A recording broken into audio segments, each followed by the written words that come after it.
Hello there, Master Hellish here, and welcome to our Thursday night live stream here on the Master Hellish channel, where tonight we'll be continuing our Season 12 of OpenTTD. It's our live Let's Play, and Season 12? What? We've got Season 13 going on. It doesn't seem 5 minutes since Season 11 was here. It's all very brilliant and confusing. But we're going to do the hellos, how do you do's, and the news, and then we'll introduce tonight's guests, and then we will get started. Oh, hello everybody. All right, hi everybody. Welcome, welcome, welcome. I can see there's a whole bunch of people joining and coming along, and we've got the moderators in there, including Gerard and Jackamak and DJ Egg. There's another one, but I'm not quite sure who she is. Hello, hello, hello. Right, what we'll do is... Oh, hang on a minute. I've only got one of my three lights on. Here we are. There we go. Season 10 was only about 5 minutes ago. That's right. Yes, it really was. It does seem like that was the case. It very much does seem like that was the case. Where are we looking here? Right, so let's have a look at some of the interesting things that are coming up. We'll sort out the retro counter, and we'll introduce tonight's guests, and we'll play some OpenTTD, shall we? I think we should definitely do that. So first of all, if you're ready, you heard a Discord. Oh, you shouldn't hear a Discord notice. Oh, I know why. Hang on a second. Yeah, there's these weird things going on with Discord. It jumps into streamer mode, and then I can't read the names of people that are joining the channel, so I don't know if the right people are joining the channel. So then I have to turn streamer mode off, and then I have to turn it back on. It's ridiculous. What? No, streamer mode used to let you choose whether you hid names or not, and it just seems to not do that anymore. It forces you to hide names. So there we are. Streamer mode is now enabled. Yes, streamer mode needs a big rework. Yeah, it was fine to me, but then all of a sudden, names were being hidden because they removed the toggle and just decided we don't need to see people's names.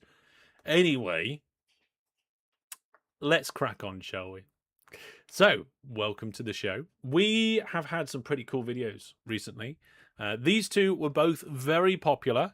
My video about Open Loco, the AI was a little bit crazy in that game, hence the thumbnail.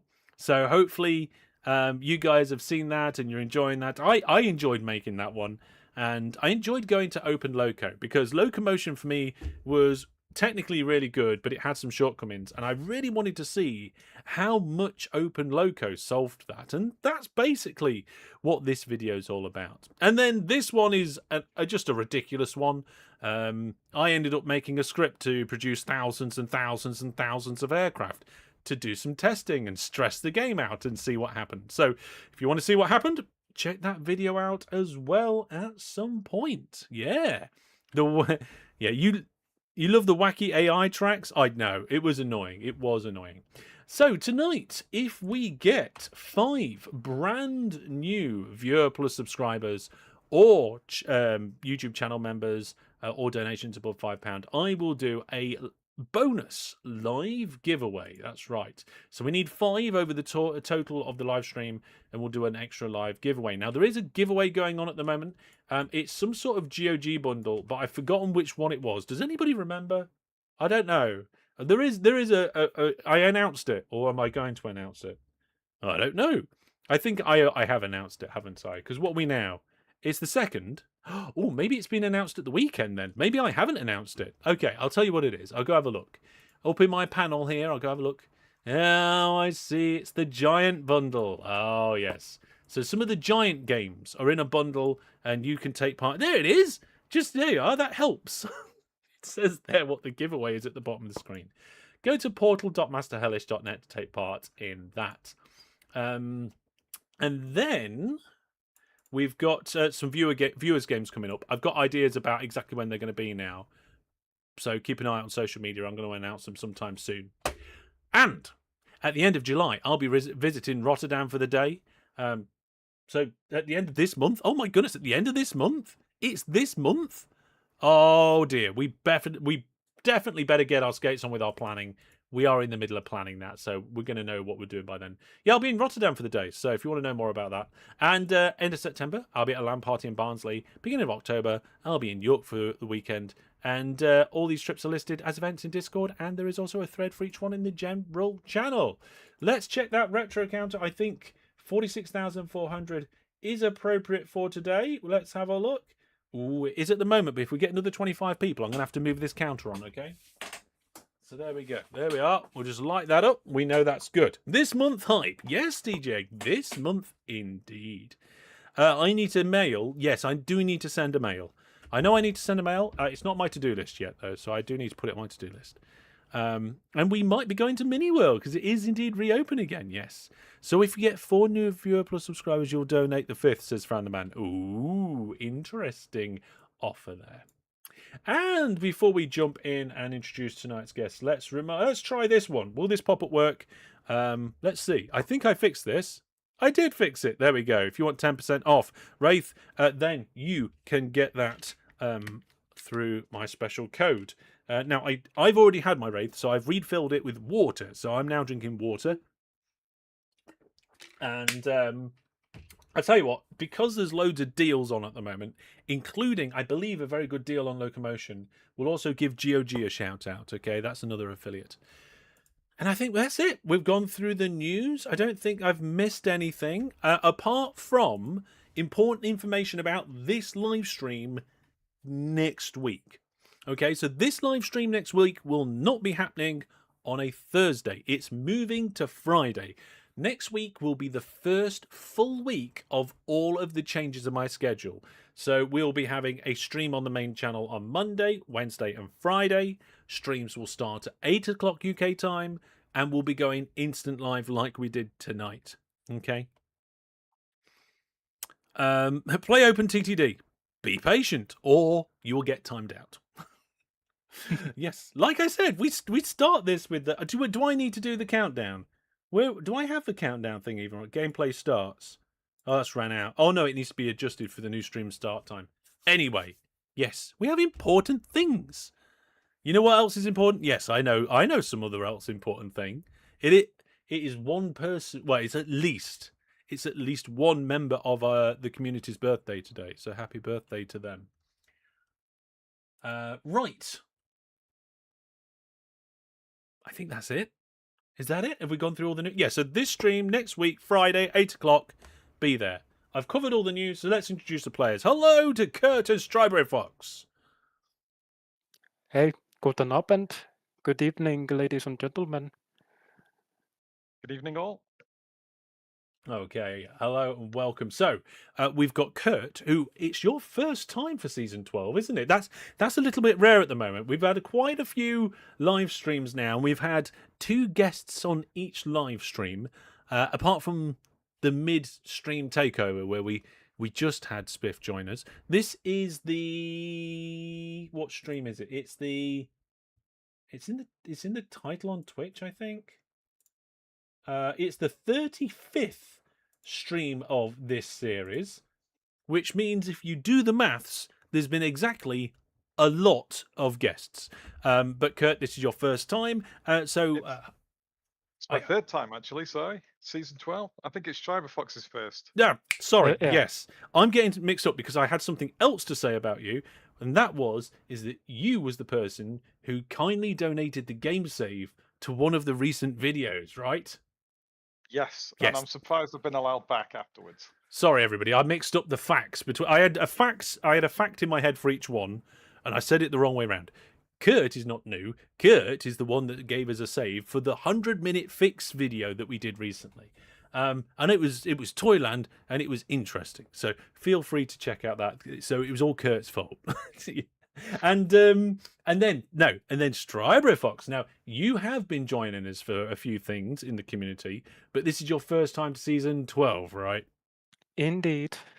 Yes. So we're going to jump into the game. We're going to unpause, and we're going to start doing things. Now, like the title and thumbnail suggests, my primary focus tonight is going to be upgrading one of the goods networks. I'm going to try and fix it and sort it all out and all that sort of thing. Laurel says, I need to submit my 100-minute fix save. Yes. There is a thread. There is indeed a thread. Go to the Discord, go to the OpenTTD channel, go to the thread. The thread might need to be renamed. I think it's named slightly incorrectly, but you should be able to find it. if you know where to find threads. Now, for those of you who don't know, in the bottom left-hand corner, you can see a camera. Now, as long... Oh, hang on. Oh, I haven't set it up yet. Oh, right. I have to tell the camera who's playing tonight so it knows who to zoom to. Hang on a second. So let me do the command. So if I go... Oh, no, that's not it. Oh, no. Oh, biscuits. I can't type. So... Oh god, the lag spikes. I am... The camera is client number 6. Okay, so if the client is camera number 6, I need to go into my script.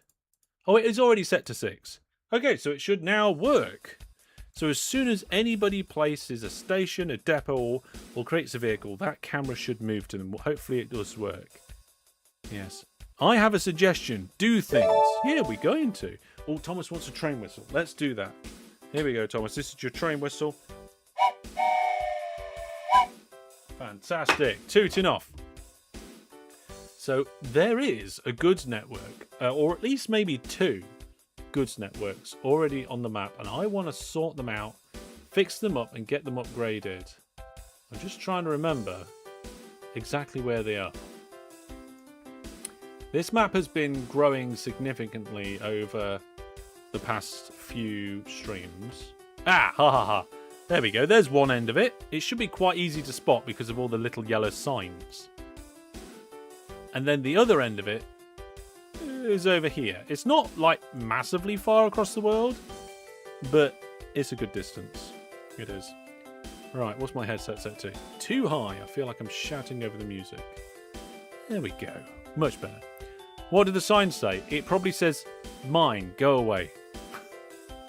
Right, oh my goodness, there is a lot of things that need fixing. So the first step we're going to do is we're going to review the current situation.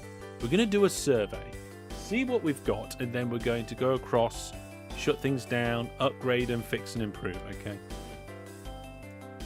Let's have a look here. So we've got a factory over here. It's creating quite a lot of goods, around 3,000 crates of goods. And then down here at the other end, we've got another factory surrounded by a port and some station bits. And that's creating 0? Oh, it was creating nearly 5,000. It just happened to dip down to 0. I think it's because it's being serviced by ships. And ships come not very regularly. They're quite heavy. So maybe we can fix that. Maybe we can fix that. The music's a little loud on Twitch. It should be fine. We'll keep an eye on it.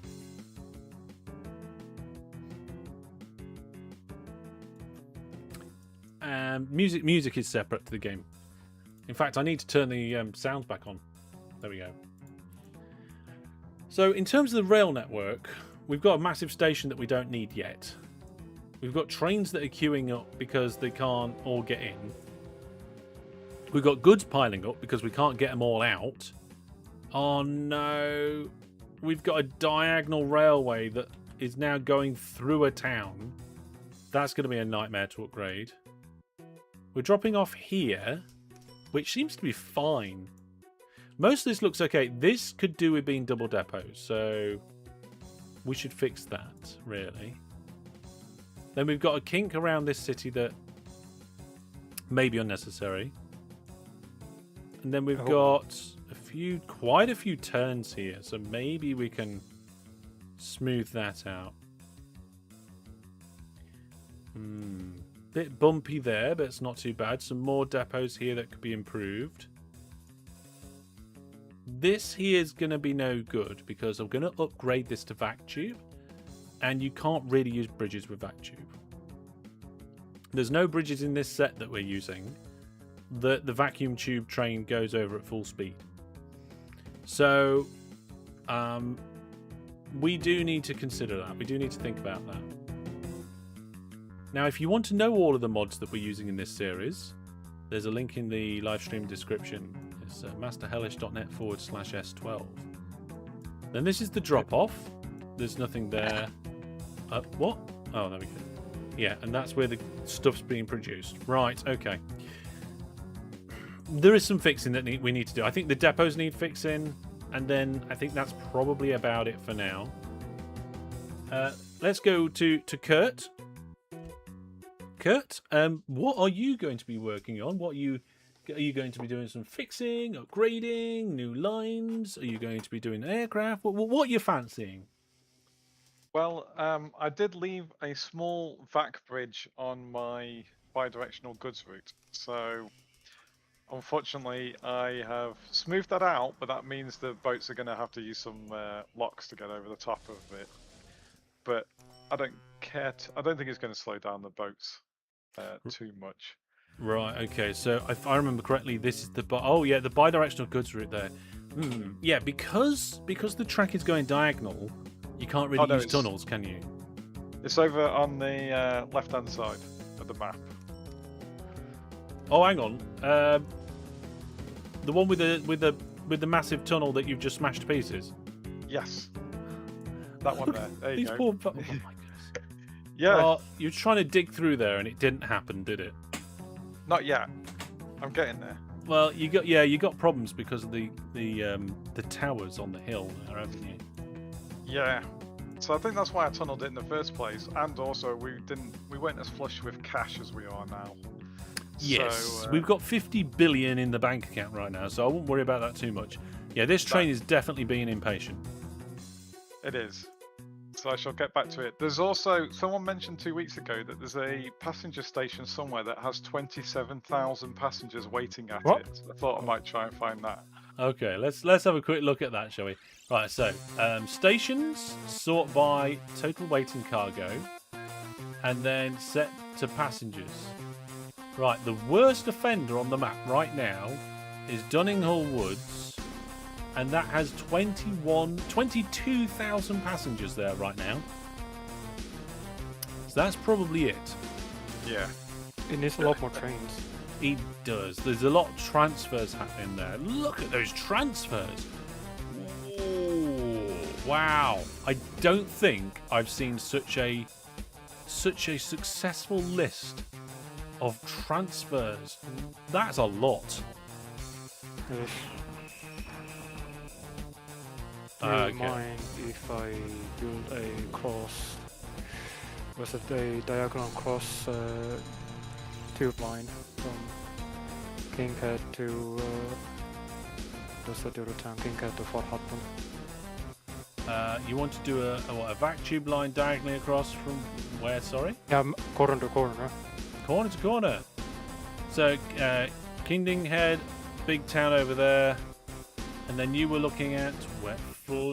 Far Hutton. Far Hutton. Ah, yes, we have got a station in there that connects up to that network. Just trying to double check to see if there's any reason why not. No, I don't think so. You can do your corner to corner vac tube line, and we'll find out how much money that makes. Probably have to blow up a couple buildings. Yes. And where are you going to put the station, though? There's not a lot of room. Town will probably get pissed at me if I blow up way too many buildings at once. What you probably might do is build out on the water and near the oil rig on the kind of bottom corner, maybe? Good. Can try. Or there's quite a bit of space. Oh, that's a completely different town, I think. It's hard to see. They're all starting to merge into each other now. If we go to game settings and put the town names in, yeah, you can see there's Tendinghead that has now been like swamped by Kingdinghatton. So, or Kingdinghead. It's all the heads around here on Panford as well. Well, I look forward to seeing how you're going to implement that and see how it goes. Yeah. And yeah, let's go. Right, what's this? London Terminal Station Simulator, Friday night edition. So we're gonna be Friday next week. Oh, you've managed it. You've got through that hill. Yep. It's just a little bumpy, but I think with the horsepower and the speed of these trains, it's not going to matter. I mean, It is bumpy, and I don't think it's going to... I mean, if you look at the speed of a train that's coming through, it's going at 905, and it just stays at 905. So, yeah. Kingdom Head next to Tringding Head. What are the odds? I don't know what the odds are that there's 2 head towns next to each other. Ooh, excuse me. But there we go. Right. Right, what's happening? What's happening? What on earth is Steerpipe Sister on about with Brandon's hat? No idea. Right, so we've got fixes happening to one vac line with its goods, and I've already had a look at the other line. So it's now time to close this line down and upgrade it to vac tube, and then we'll start expanding and fixing it. David X Newton would know the odds. David did a video about station names. You know what? I'll blow up a ton of buildings and plop in the middle of the town, in the city. Okay. I don't know if it's exactly possible. Is there a limit to it? You might struggle. Yeah, well, every time you do it, they'll get annoyed at you. I mean, if I do it at once. You might be alright. One track. Oh, good. Oh, you got Brandon a chicken hat? There we go. If anybody wants to go and watch David's video after the stream or maybe tomorrow, there's the link in chat to his video about how town names are generated. Where's David when you need him? Indeed. Right. Yes, so now we need to decommission this railway line. So any train that is coming to this station needs to be, all 28 of them, needs to go to the depot. So, centre depot. So phase 1 was the assessment. We did the assessment, had a look at what was going on, realised that the line's actually quite good, it's not too bad. And one of the things we should also do is look at how much money the line is making before we do any changes. Okay, so if we have a close look here, you can see that the line is making 11 million each period. Okay, so we need to try and remember that because we're going to try and improve that over the course of the stream. If we get time, there's actually more than one goods route that we're going to do. So 11 million is the target to beat. And we need to get all these trains to go away. So let's see. Let's unshare them. And we'll give those trains a minute to kind of sort themselves out. We'll put that up there. Now, we're still going to hopefully have the factories producing stuff. They just won't have it transported for a short amount of time. And whilst that's happening, whilst that's happening, I'll sort the depots out, but all the trains are going in the depots. Hey, I'll tell you something that I saw that the developers were talking about OpenTTD. One of the developers was having a look at potentially making trains crash when you remove the track under them. And I think what happened is that there wasn't really much interest in that being a feature, so it got ditched. Personally, I'd love to see it. I think it'd be brilliant. It's what happens in locomotion. And I think there would have also been a setting. You wouldn't have been forced to have it. It'd have been a setting. I think trains that are going downhill should go faster. And if they get a certain percentage above their maximum speed, they should explode. They should derail. Or, well, derail and... yeah, well, a train that derails in OpenTTD, I think, would explode. Kaboom. Yes, Rico. Kaboom. Looks like we've got quite a few trains on the way to depots. That's quite good. Tell you what, though, I don't think there's going to be many trains in these depots. So let's just get rid of these. There we are. And I'm just going to fix these depots up by just turning them into humpy depots. That's probably the easiest way of doing it. So the depots that were there weren't, like, incorrect. But what we can do is improve the throughput by making them double depots like this. Which means that we can have one train going in one depot and another train coming out the other depot at the same time. You could steal the explosion graphics from OpenRCT. What? But no, Tim, steal them from OpenLoco. Oh, you can't steal them from OpenLoco because OpenLoco uses the original graphics still from Locomotion. There is a graphic replacement project. I have spoken to some of the developers that are working on that project, and it is it's a massive undertaking. It really is. But the idea is that once you have a full graphic replacement set, then it'll be easier for changes in the future. Right, I don't think we need to go over this river. What do you think, folks? Should we just blow the river up? What does Kurt think? Has it got any evil fish in it? I mean, it does look like it's completely full of evil fish, yes. We haven't done a survey, but it does look suspicious. Yeah. Go It's got to for go it. then. It's got to go. There we are. Or we've at least disconnected the river. There we go.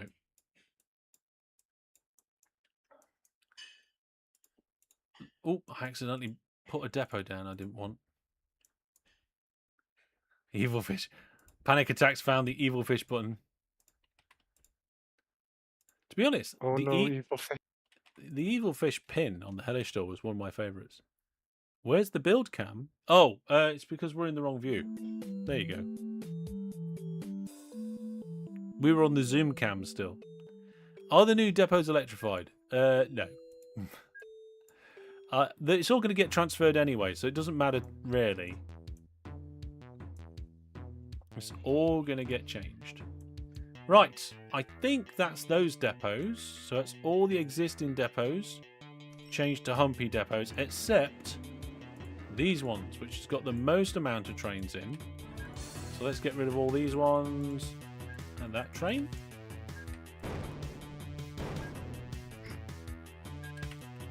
Get the tunnel in.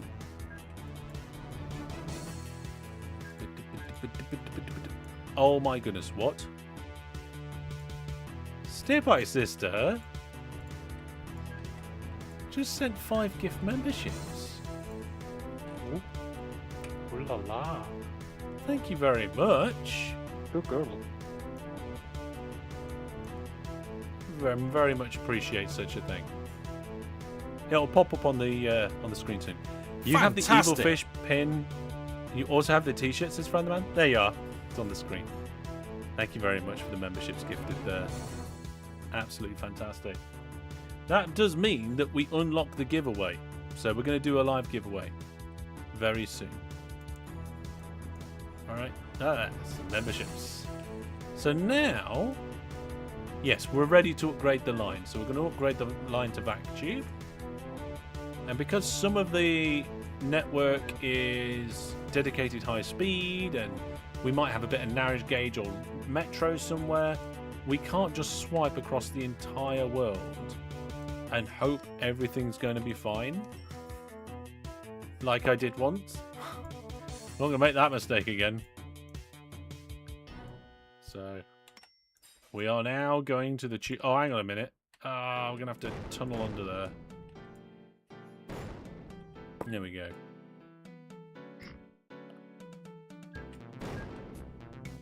Tunnel, tunnel, tunnel, tunnel. There we are.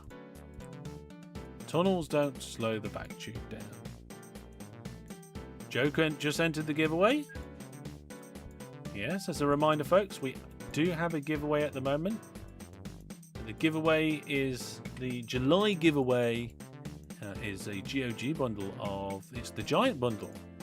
So there's I can't remember exactly for sure, but I think there's Industry Giant 1 and 2, and then like Transport Giant and maybe Hotel Giant. There's a load of giants.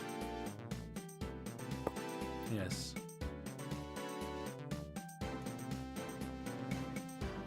You did that on a server once and spent ages fixing it. Yes. I did have to spend a bit of time fixing this, putting the narrow gauge back, Putting the what was it? Yeah, putting the metro back. We've definitely got some metro in this world still. And once I've converted this all to to vac tube, and we've got some basic trains running again on this line, we'll go and see. We'll get the game giveaway going, and then we'll go and see how our guests are getting on with their particular projects. There we go. So I think we're pretty safe up here. There's no other railway line nearby. Just got to make sure I get all of it, right? You don't want to miss any of it. And also, I don't want to convert this yet. Whatever that is. That's the feeder service, right? That's what feeds the stuff on. So on one side, we've got a railway providing the factory with stuff. And on the other side, we've got a shipping network providing the factory with stuff. Right. Okay. I think that's all sorted there now. So let's get those trains going. Panic attacks like, my mess is still there. Yes. Well, we might have to upgrade your mess. We'll have to see. Where is the Addingham depot? Here it is. Here's the Addingham depot. So new vehicles. Oh, I can't remember what the... Which one carries goods? Oh, it's the powered wagon. Okay, so which one's the fastest? Not that one. Not that one. That one. So if I get one of them, can I add the goods wagons to it? Yes! Okay, good. How long are these trains? I can't remember how long the trains are. I think they're length 10. Might be length 12. The stations are 15. Oh, there must be 12 then. 11. Oh no, 11.8 is the best I can do. Okay, there we go. So now what we're going to do, we're going to go here and load. We're going to go all the way down the world. We're going to go to this station hiding in this town and unload. Come to this one and load again. All the way back up to this town, unload, and go here. Now, the only thing is I'm not sure if we're going to put any like load and unload orders on yet. We'll deal with that later. We'll clone it so we get a bunch of those trains going at once, send them on the way, and hopefully that won't cause any issues. And they'll make us lots of money. Now, whilst that's going, let's get a game giveaway going, because I said if we got 5 brand new Viewer Plus subscribers, channel members, or donations, then we would do a giveaway. So we are going to do a giveaway live on the channel tonight. And I'm looking at the list of games here. And because Steerpipe Sister, because... Now I'm just double checking. Did she say...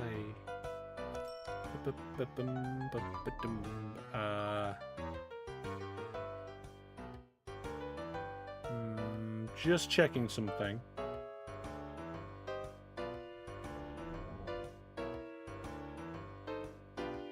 Right. Yeah. Because Steerpipe Sister gave the memberships, we'll let Steerpipe Sisters choose. And what we'll let her choose is, it'll either be Golf with Your Friends, Saints Row 2, Swarm Universe, or... And you're going to have to bear with me a second for the or.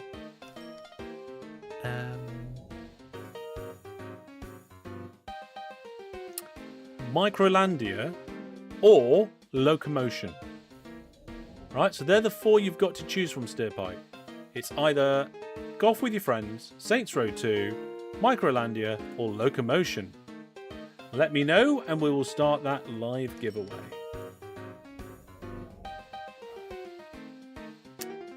Right. Now, how's this train doing? It's made some money. That's good to know. It's quite empty, but it's going a long distance carrying valuable stuff very quickly. It's unloading there. Can I just get the unloading amounts in so we can see how much money it makes each time? We're letting steer. Oh, wow, there's no goods here now. How much goods is this? Oh, it broke down. 43% reliability. I think I chose a train with terrible maximum reliability. If only you could see what the maximum reliability of a train was in this window right here. Version 16. Okay. So it's going with 47 crates of goods. And it made just over 250,000. Locomotion. You would choose one that I haven't got ready to put into the thing here. But you'd need to be a developer to add that. I had the help of a developer. So this locomotion code, it's not a Steam locomotion code, it's a GOG locomotion code, okay, everybody? So I need to add the prize to the bank.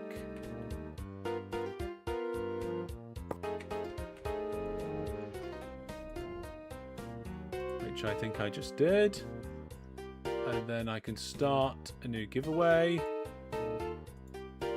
There we go. That should work now. Laurel says, I'm not sure if I have locomotion already. Well, if you don't know whether you've got it or not, now is an option there for you to potentially win it. And WeJob has entered the giveaway. So thank you very much, dear Pipe Sister, for the channel memberships. And thank you very much, everybody who supports the channel. Now, whilst these are going on, we've still got some improvements to make. Because there's a bit of unnecessary wiggling going on here that we can smooth out and make these journeys even better. But before we do that, let's go and speak to one or two of our guests tonight. So, Kurt, let's pick on you. You're first in this. What are you working on right now? So I did finish off the bidirectional goods route, and I'm just trying to design a bit of a junction. But I'll let you know later when that might be ready. Okay, so we're just having a quick look at the bidirectional goods route you've been working on. There's 12,000 crates of goods waiting there at that station. I just chucked another like 10 trains on it. Well, you're going to have to see if that's adequate or not. Never seen by day wants a train whistle. Okay, here we go. Train whistle for you. Fantastic. Changing the interval might help. Yes. Check the Kid says, I think I already got it when it was on offer a couple of weeks ago. Yes. Need to try Open Loco with sounds, etc. Yes, you definitely need to try Open Loco. Yeah, there's still 12,000 crates of goods at that end. If we go down the other end, I really like this multi-bridge thing that's going on here. The multi-lock bridge to avoid the vacuum tube from having a bridge itself. Although there is a way that you could have lowered, I don't know if you did this, but whoever built this could lower the vacuum tube down to sea level, and then the ships only have to go up once and down once rather than twice. Oh yes. Yes. It's tricky. It's not straightforward, but it is a thing. And then at the other end, you've only got 2,000 crates of goods, so that's not too bad. It's not too bad. How much are those trains making, by the way, out of interest? Let's have a look. So these trains going backwards and forwards, for some reason, are in two different groups. And between them, they're making about 14 million. So definitely a significant contribution there. Not bad. It's not a deadlocked lock. It's just a lock. Right. And then we'll go over to Striber Fox. Now, which end... Oh, no, wait. I don't need to ask the question. I just seen it. So you have a station. Oh, no. Oh, dear. Right, okay. Fair enough. We'll give you a chance. Why have you made the choice to use entry and exit signals? Because I'm tired of people saying path signals are superior, and I just like complex signaling. I mean, unless it's just me or that Brandon a bit annoyed me. Well, the thing is that there's a I mean, I've seen the comparisons, or I mean, not the comparisons, but that the trains can, pathfind better and that they don't need their help. I've never seen a situation that requires any of the signals other than path signals, apart from things like priority merges, where you start taking track signals from other locations.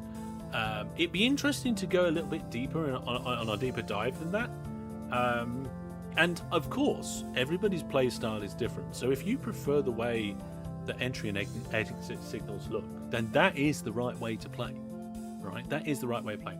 I think Brandon's point about you don't need them, just use path signals is something that as a community we try and impart upon new players, because there is no need at a beginner level to introduce that extra complexity, right? They can just use the path signals. They don't need to worry about the other stuff. I understand They can introduce the other signals later on at their own pace, at their own will. So when we say just use path signals, we're not saying if you don't use path signals you're wrong. That's not what the message I'd like to put out in the community. But what we're saying is that don't get confused by the various signals. Don't worry about it. Just use the path until you're ready. Until you want to do otherwise.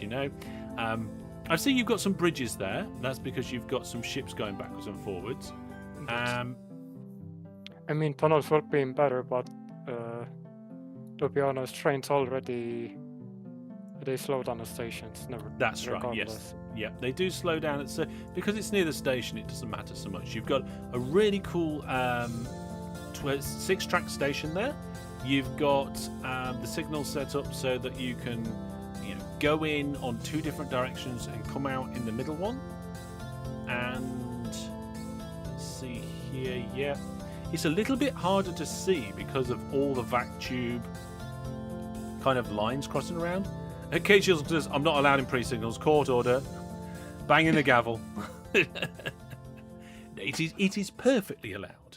Okay, it's just we just discourage new people from confusing themselves. Did you press Control 7 or 8 to disable catenary? It makes it a bit clearer.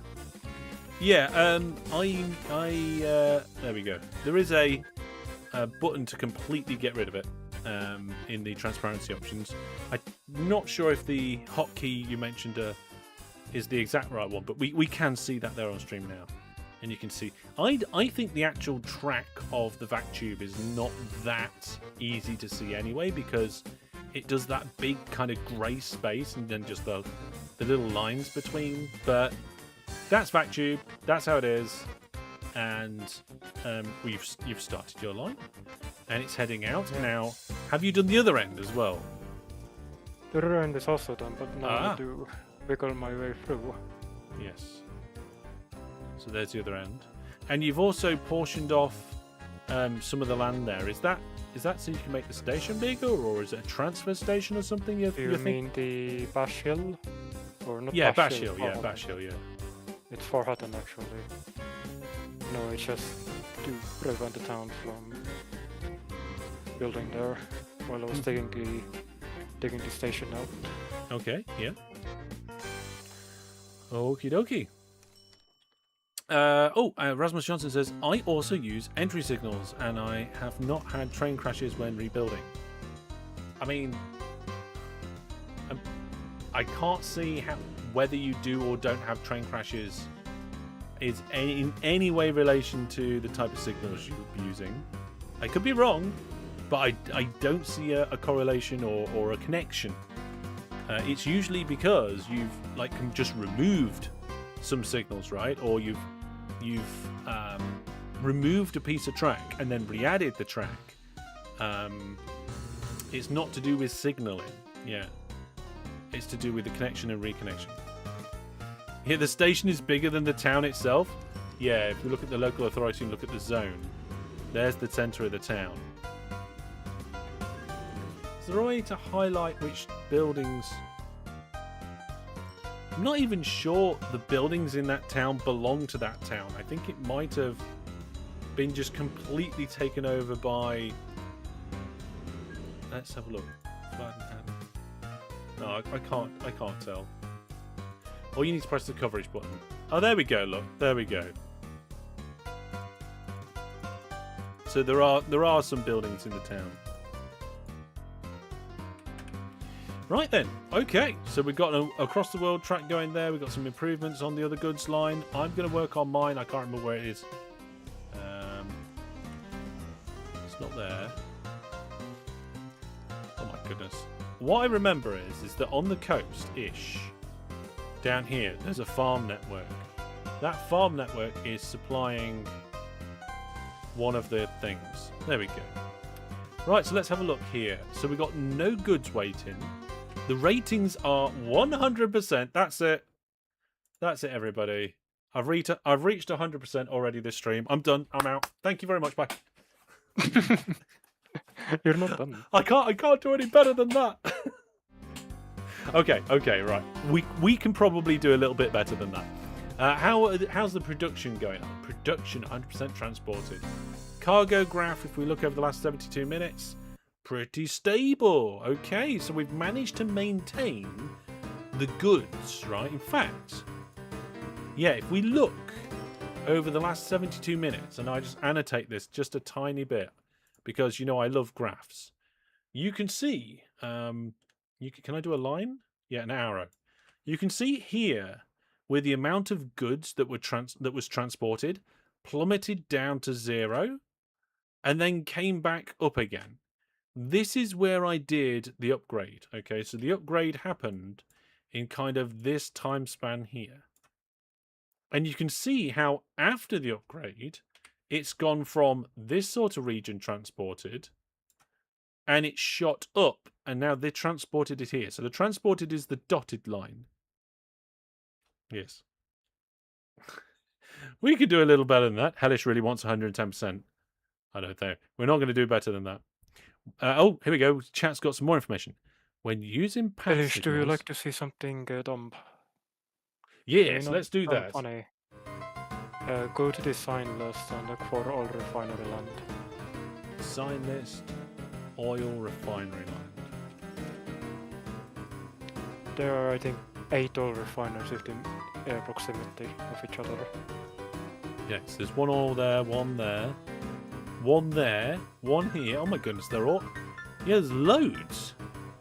Why is the game? Why did the game just do so many oil refineries? I have no idea. Yeah, 1, 2, 3, 4, just there. 5. I presume there's another 1 or 2. There's another. I don't know if I counted that one already or not. Maybe 6, 7. I don't know. 8, it's 8, I think. There's another one here. 9. I suppose it depends how far you count out, because there's another one there. You can go up here. There's another one there. If you go to the other side of the map, there's one over there. That's a lot of oil refineries. That's a lot of oil refineries. Oh, where were we? Oh, yeah. So using path signals, the risk that the path becomes valid for a short while while we're moving or building track. 2 trains can end up in the same section. Right, I see. So what you're saying is that doesn't happen with like entry and exit signals or something like that. Maybe. It's something I'd have to play around with. What was I? Oh, right. Okay. So I've done the assessment, the closure, and the reopening of this goods line. Let's have a look at the cargo graph on the other side. Okay, it's not so easy to see on this one, but I'll try. This one had a very similar dip. I'll do it in red. It came from up here, dip down and back up. So we have had the dip, and we are now pulling out of the dip. It looks like a bit of a face. Now, can we improve it further? I'm not sure. I've already improved the depots on the line. We've got a few extra wiggles that we don't need. So let's remove the unnecessary wiggles. So we'll do this. We'll do that. There we go. I can't. It's a bit. Well, let's remove that so we can see a bit better. God, these trains are absolutely belting along. They're going along really quickly. Right, let's get some signals in here. There we go. So I got rid of one kink there. Now this kink here kind of has to be here because of the depots. So we'll leave that. This one, I mean, it's just the edge of a lake. We don't need to kink that. There is no reason at all.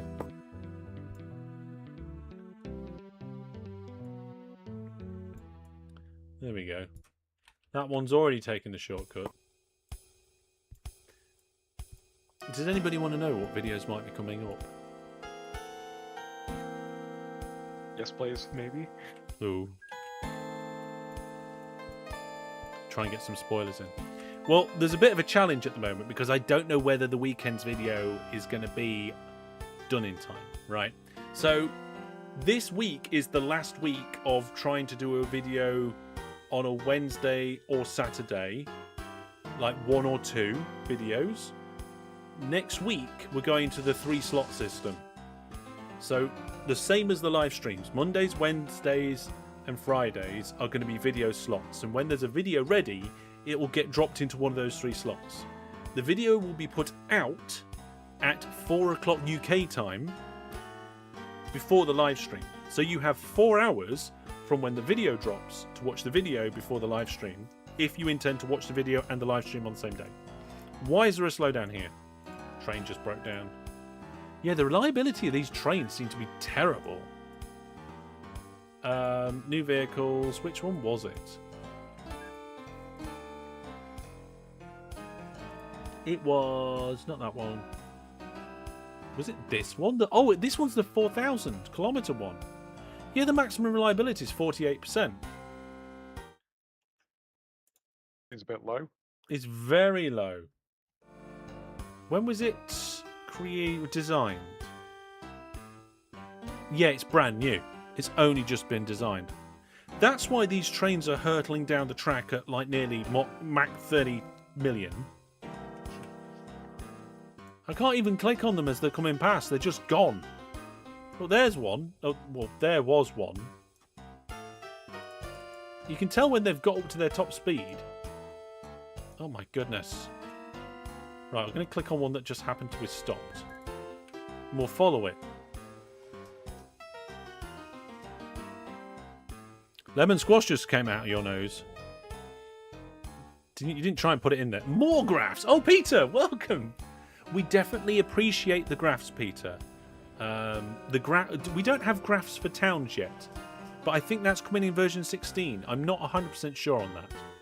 Look at the speed of that thing. I think it's still it might have been still accelerating.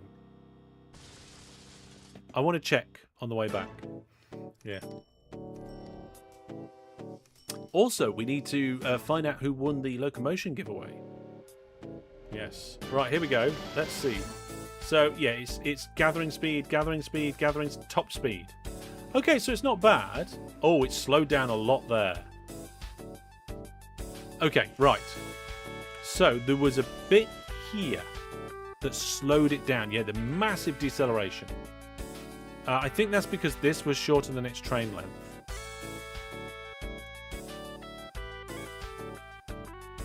Let's see if we can catch another train. Yeah, that one slowed down there as well.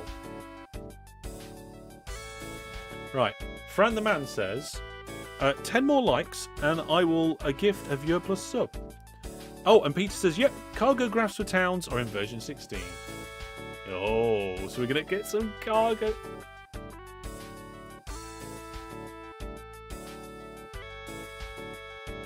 Hang on a minute. Cargo graphs for towns are in version 15. What am I thinking of then? Oh, right. So the cargo graphs for towns, I'm pretty sure. Oh, let me just double check. Try and remember here.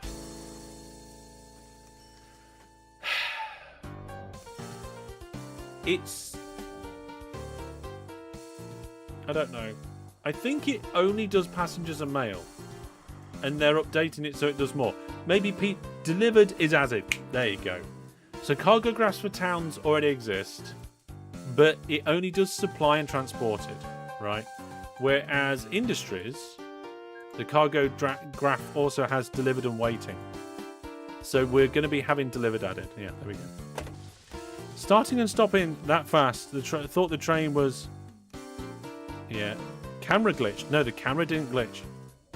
Can we have speed graphs for trains? What, like acceleration and deceleration graphs? Ooh, that'd be interesting. You'll have to go and code it, Laurel, I think. What on earth is... Oh, my goodness. What are you building? Who's building this? Oh, that was me. Yep. What are you doing? Building the roundabout. Oh, no. Is there going to be a magic roundabout in the middle of this railway line? Ah, well, I did have a design that I was working on for a magic roundabout, but yeah, that was proving a bit complex. So I'm just going for a standard roundabout where everything's going around the same way. But it just gives like Oh god. 2 lanes. Friend. No, sort of Kurt. Yeah. It's majestic. And also, I'm not building it in VAC yet because I find the standard rail easier to see, and then I'll convert it to VAC once it's finished. Yeah. Fair enough. Laurel says, "Oh, I don't have locomotion, and I haven't logged into GeoG for ages." Well, now you need to get your GeoG account, and because we're going to end the live giveaway sometime soon. There we go. And the offer still stands. So if we get another... Well, it goes up, right? So every time you achieve it, it goes up by 1. And if we don't get it in a live stream, it goes down by 1. So now, if we get another 6 new Viewer Plus subscribers or channel members, we'll do another live giveaway. Right, hang on a minute. Where's the line that I was fixing? That's not it. That is very kinky. Although I think it works fine. It looks too kinky, but it's actually okay. Fair enough. Let's go to wherever I was supposed to be. You know what we should be able to do? Assign camera positions. You can do that in... Can you do that in OpenRCT? Can you assign camera positions? I'm not sure. Right, so this corner is slowing our trains down. So to fix that problem, we're just going to make the corner longer. I mean, that one really slowed down. Let's see. Oh, yeah, we're getting a little bit of lag.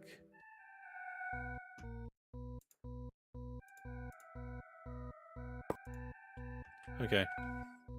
I think my computer's running a little background progress, so every now and then we're dropping a frame or two. So I'm not overly worried about it. I think we're okay. My frames drop whenever I zoom out. Yes, that is something that might happen. What you want to do is go take a look at my recent video, where I introduced 20,000 aircraft on the same map, and it wasn't that bad. But when you were looking at 20,000 aircraft, the simulation rate dropped to 0.8. No, wait. 0.08 times speed. Which is bad.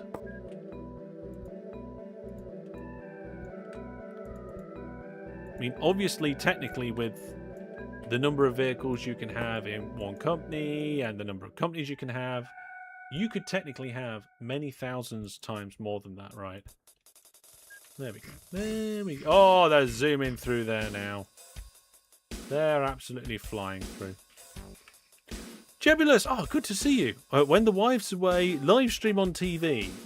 Well, I recently gave my Viewer Plus subscribers and channel members a bunch of statistics. And one of those statistics I will share with you all, and that is 18% of my audience. Yes, 18% of my audience watch on a TV. That, for me, was a very big number. Very surprising. Right, we fixed the slowdown issue. Why not keep going diagonal? Yeah? Alright, Egg. Yep, you win. Then we end up with a mega wiggle. Ooh, we might need to resolve the mega wiggle. I don't know. Do you think we could get through this town? Oh, a lot of this town's higher up. So if I delete that... Oh. I was going to go, if I delete that bit of town, we can then raise the land and get a tunnel. We could just tunnel under it anyway, right? Tunnel under the town, says chat. Fair enough.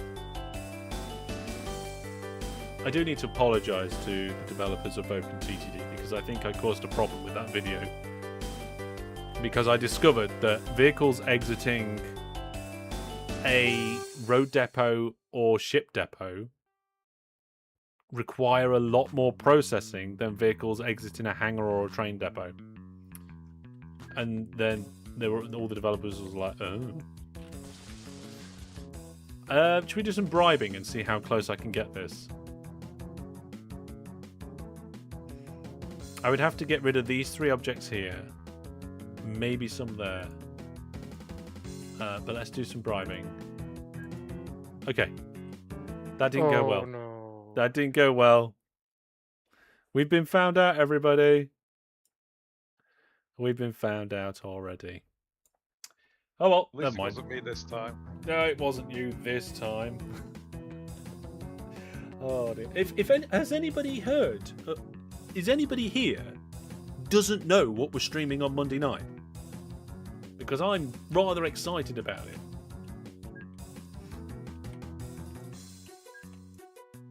Well, I stream it Monday night. Exactly. Is there anybody who doesn't know? I think Brandon knows, but he's just forgotten. There we go.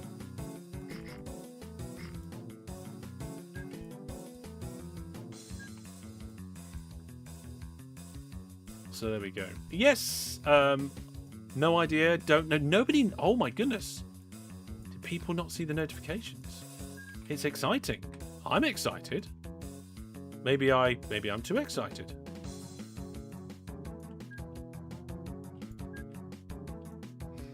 Yes. You've seen it on YouTube, yes. So, I'm going to be streaming Workers and Resources.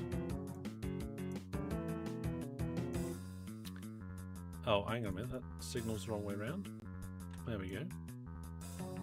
So, yes, we're going to be doing Workers and Resources. It's going to be great.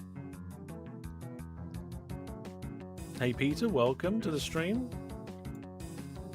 Yes. And I'm planning on streaming Transport Fever at some point soonish. Or at least I'm hoping to. And I also want to stream Machine Key. The problem is, we've only got 3 slots. So what we're going to have to do is one of them is going to have to overtake Season 12 when it finishes. But I don't know which. And then what we'll do is we'll pause Pixels and Platforms while we do them. That would be... Wouldn't that be great? Every single week you get a Workers and Resources live stream, a Machine Key live stream, and a Transport Fever live stream.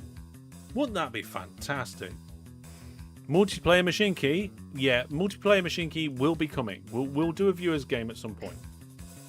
It's not going to be for a little while yet, because we're waiting for them. Oh my goodness, what have you done? Somebody's dug a massive hole, I think. I mean, I'm digging across the terrain.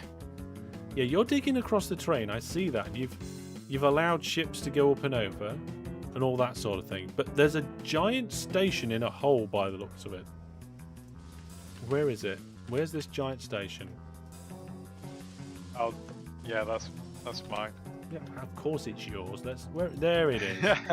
So we've got a giant station in a hole, and you see, look, here you went down to sea level, so the ships only had to go up 1. Yeah, I'm learning. Yeah, so am I. And then you've got it connected up to the ridiculous junction. Well, that's what was interesting about submitting the save for the fix video, is that having only played the game for like 6 months, it's interesting to see some of the points like, oh, don't put the depots just before a station or just after a station.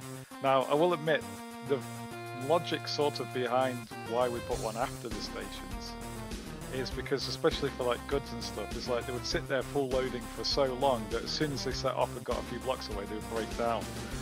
But I guess what we should have done is just moved it offline, so it had, you know, left the station train length, had it there off the main line so that they could service if they needed to. So the reason why you don't put a depot after is so that trains coming up to the station don't go, oh, I need to service, and go straight through the station, go to the depot, and then try and go to the station they just went straight through. Which means then they have to go round the entire network, find somewhere to turn around and come back again. Now, trains only path so far when looking for depots. So if you put that depot around 16, 17, definitely 18 tiles away from the station, the train's not going to see it in time, and it's going to stop at the station. So if you want a depot after the station, that's fine. You just need to leave a good, 15 or 16 tiles so that a train doesn't see it and go and service too early and miss the station. Right. Yes. Right, how are we doing? Well, I guess the other thing is it was interesting about the upgrading the trains, because you saw that we'd you saw that we'd sort of started doing some and not done others. But I think it might have been just like an effect of using the Toyland, is that a lot of the wagons that you attach to the trains are really slow in comparison to the trains that you get. Yeah. So I don't think we thought it was worth upgrading the trains until the wagons could do those speeds. Is there still any? Do you still think there's any benefit upgrading them anyway, even if they're going to be limited by what they're hauling? So your logic there is sound based on the way you're thinking about it. There is one kind of piece to the jigsaw that you're potentially forgetting there, and that is the reliability of older vehicles, right? So upgrading a train that's getting out of date to a faster one, which isn't going to have the speed because the wagons are rubbish, can still be a good idea sometimes, because then you're getting a newer and better reliability. You're going to get less breakdowns, because trains in OpenTTD have 3 phases in their kind of life cycle, right? They have a period of time where their reliability gets better and better and better and better, and then they have a period of time where their reliability is stable, and then they have a period of time where the reliability gets worse and worse and worse throughout the years. And if I remember correctly, when that happens, in terms of when it changes and how much it is tied to the game's seed, so it's different for every single game you play. So if you've got a particular train you like because it's got good reliability usually, well, you might actually play a map and it might be horrendous compared to normal. Isn't there a setting that you can basically replace it with like for like based on age anyway? Yeah, up to a certain... Well, it depends. There is a setting to... Did that train just slow down for no reason? Okay, I'm going to keep a close eye on this. Yeah, there's a setting to make vehicles never expire, which sometimes helps. If you want to do that and it's appropriate for your game. The only thing is, if you turn that setting on mid-game, you have to run a command to reset all the engines. Otherwise, it doesn't take effect properly. Which makes me think, really, maybe the developers should do something about that. What do we think, chat? If somebody enables the option that vehicles never expire mid-game, do you think it should automatically refresh the engines so you don't have to run the command? A train came out the depot and blocked it, so slowed it down. Thank you very much, Taser. I did wonder. There is kind of a 4th stage with reliability at low point stays there. Oh, is there a kind of a 4th stage with... No, I don't think there is. Well, I suppose the reliability would just go down, and then does the vehicle become unavailable? Not sure. Yeah, so you get the old vehicles back again, says DJ. Chat says, yes, yes, yes, yeah, yeah, yes, yes, yes, yes. Peter, if you're still here on Twitch, chat has spoken. Right, now, we've been doing some fixes, some upgrades. It's now VacTube. I've upgraded the depots and all that sort of thing. I've taken out the bad kinks. We've left in good kinks. And we know that beforehand, Steep Isis has been a pain. I'll let you off today. State processor. Yes. Is that before I did the upgrade, these trains were making 11 million. So, how much are they making now? 27 million, and there's only 8 of them. I can't remember how many there was before. I think it was like 27. Peter Slack says, me?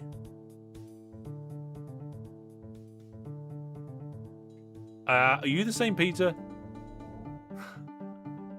I'm not familiar with the YouTube. I know Peter on Twitch. I recognise that username, but I don't know if you're the same Peter with that username.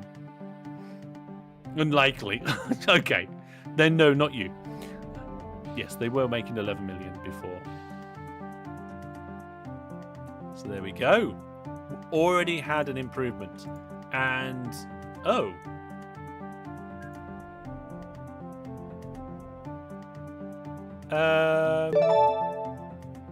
Taser wants a train whistle. I was just having a look at the amount of goods transported, and it was 0. But it just happened to have 0 production, so it's gonna be 0, right? Oh, okay, we need another train whistle. Oh, it's gone past 9 o'clock. Okay, we're gonna have a virtual train whistle for you. There we go.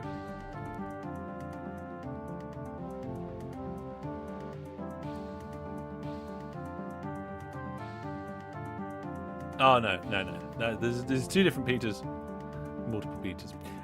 Right. So, what we're going to be doing here? Well, the trains are currently coping, which means we don't need the extra platforms. How are we doing on the other end? Do we need to be bringing more in? I think we do need a more steady supply in. Do we need to upgrade these trains that are bringing in? What are they bringing?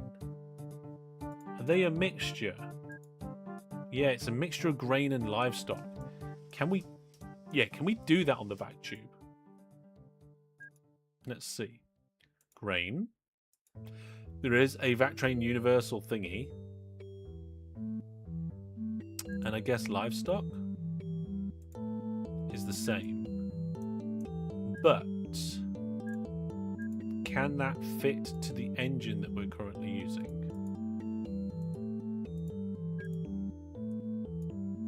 No, it says unit wagons only. And I can't remember which one does the unit wagons. I think...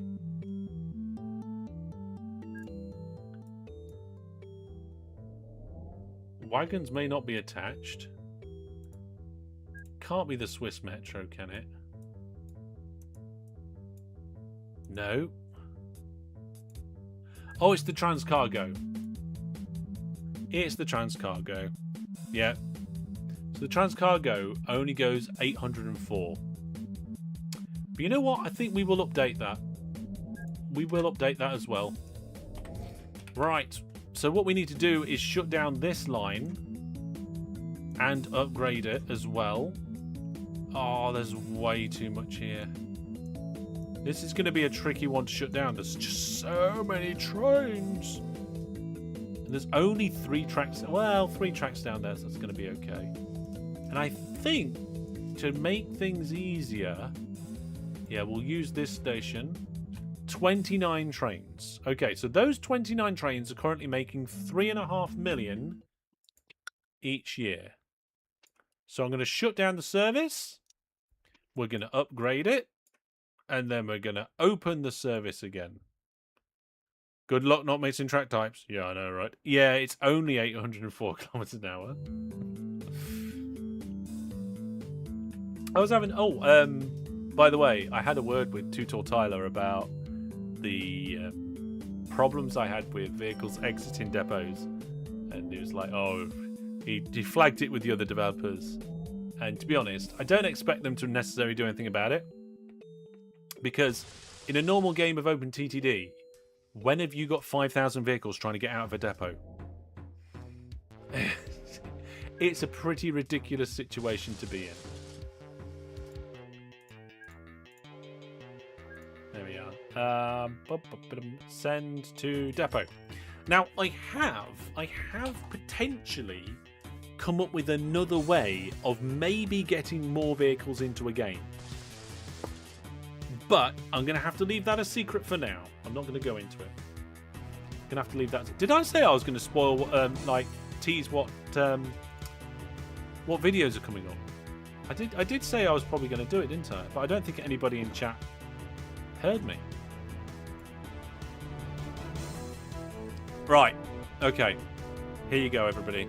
So, tomorrow, because I went on a tangent talking about what days videos will come out in the future. But tomorrow, no, not tomorrow, because it's Thursday. On Saturday, we will be having a Pixels and Platforms video, and it's for a game that's been relatively highly requested. I will be swapping profits for survival in a new logistical challenge. And then, on Monday, we will be having a Core 6 TH video.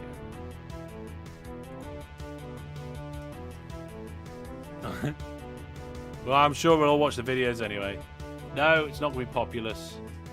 Although, no, Populous wouldn't be Pixels and Platforms. Populous would be Trips Down Memory Lane.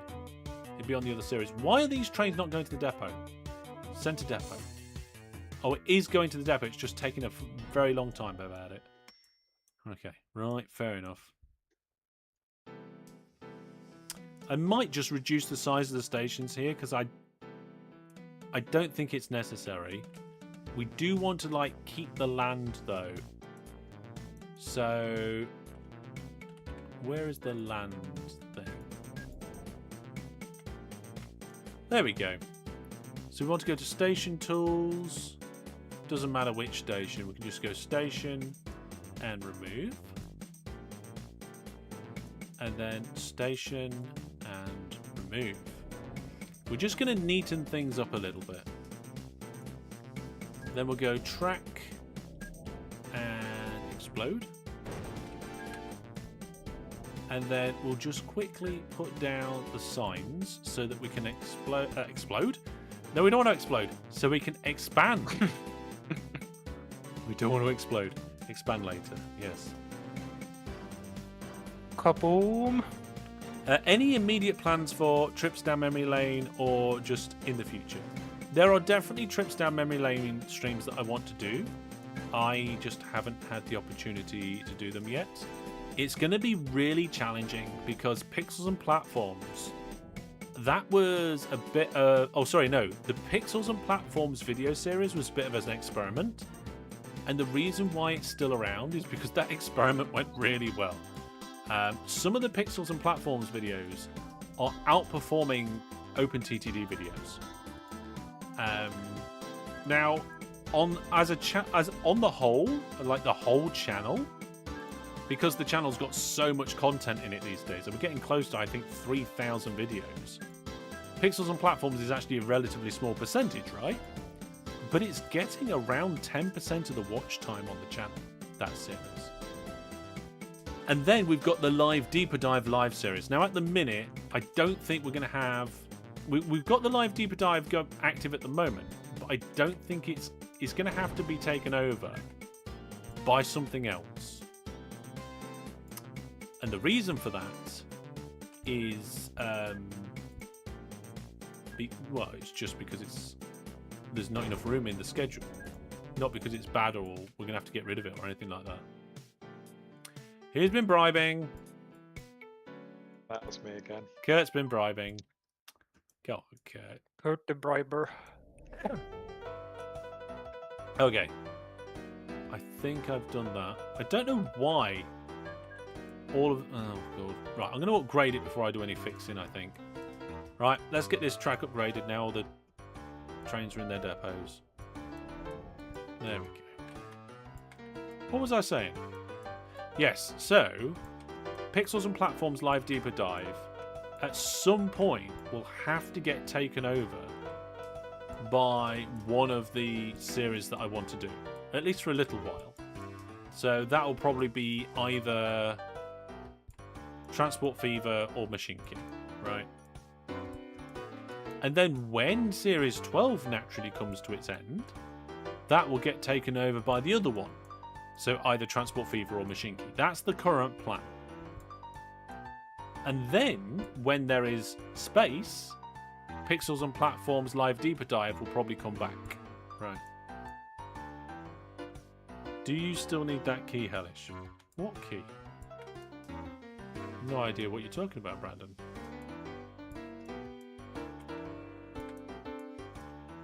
You might be talking about Brandon things. Brandon things, of course. I'm going to see Brandon this month.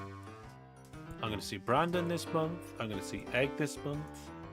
I'm going to see Kevin DeB. I'm just naming the moderators. There's going to be other people too. Right, this is where I have to be careful. Because the track, there we go, overlaps other track. Oh, we have... Is that a membership renewal? See what that comes through as in a moment when I've finished with this upgrade. I think that's the main bit done. What we got? Oh, we got 10. We got around 20,000 tons of cargo sat here waiting. So I'm going to fix that first, and then we'll find out what's going on with the memberships there. Let's get the trans cargo. I think we're length 12. So let's do 6 worth of the grain and then 6 of the other one. So grain up to length 6. 6.2 we'll have to do, I guess. Then livestock up to length 11.8, I think it is. Weird lengths with this mod pack. Again, if you want to know what mods we're using, you will need to go to masterhellish.net/S12. Now this one's definitely going to be full load. These trains cost 1.7 billion each, I think. Let's do one more. Oh no, 1.7 million. Oh, that's not as bad. There we go. They should all leave now. I need to improve the depots and fix some bridges and stuff, but that should be functional at least. There's not been a pop-up for that, so it is probably a renewal or something along those lines. So thank you very much. Hi, indeed. 15 months. Right, let's end that game giveaway for Locomotion, shall we? How many people entered the giveaway? 16. 16 people entered the giveaway, including Wee Job, your Steerpipe Sister, Fran the Man. Right, so Steerpipe Sister activated the giveaway by doing the gift subs. And there is a 1 in 16 chance that Steerpipe Sister will actually win the giveaway. So let's end the... Oh, hang on a minute. We just had a couple of people last minute entrance. This is where Steerpipe Sister's like, no, stop it. I want to get in there. Well, someone's being greedy. There we go. Have we actually... I don't think we've actually said whose birthday it is. And I don't think they've said, so I will not say. Because I did mention it earlier that it was a member of the community. Steerpipe Sister, are you a greedy girl or not? I don't know. It might be greedy. Yes, a few people might already have this one. I already have this one, actually. Right then, let's have a look. Yes, we did get one more person. And the winner is... Fantastic! Oh, it's Laurelil. There you go, Laurelil. Laurelil actually went and checked to see if they had the game. They thought they had it. They didn't, and now they have. There you go. Congratulations. Oh, the first VAC train just arrived and made £379,000. You are so mean. I'm not, what do you mean mean? I can't... This system is done so not even I can bodge who the winner is. Like, I have a button and it just does it. It just picks somebody at random. It's not even like I have a button and a drop down for who I wish would win. And you know what, Steerby Sister, you have access because you're a moderator. You can see the same system. Oh dear, that's funny. Right, so these trains seem to be rotating around quite nicely. Like I said, I've got some fixing to do still. There's a bit of unnecessary kinking. It looks like they're loading pretty good. Let's get a couple more trains on the go. I don't know how many we've got. Let's have a look. We have 14. Let's make that 20. That might be overkill. We'll have to see. So he says, yes. The problem is that the tool is a proprietary tool, right? It's not open source. It's not something I can share. Oh no, silly train. Just grommeting that train into the correct location. There we go.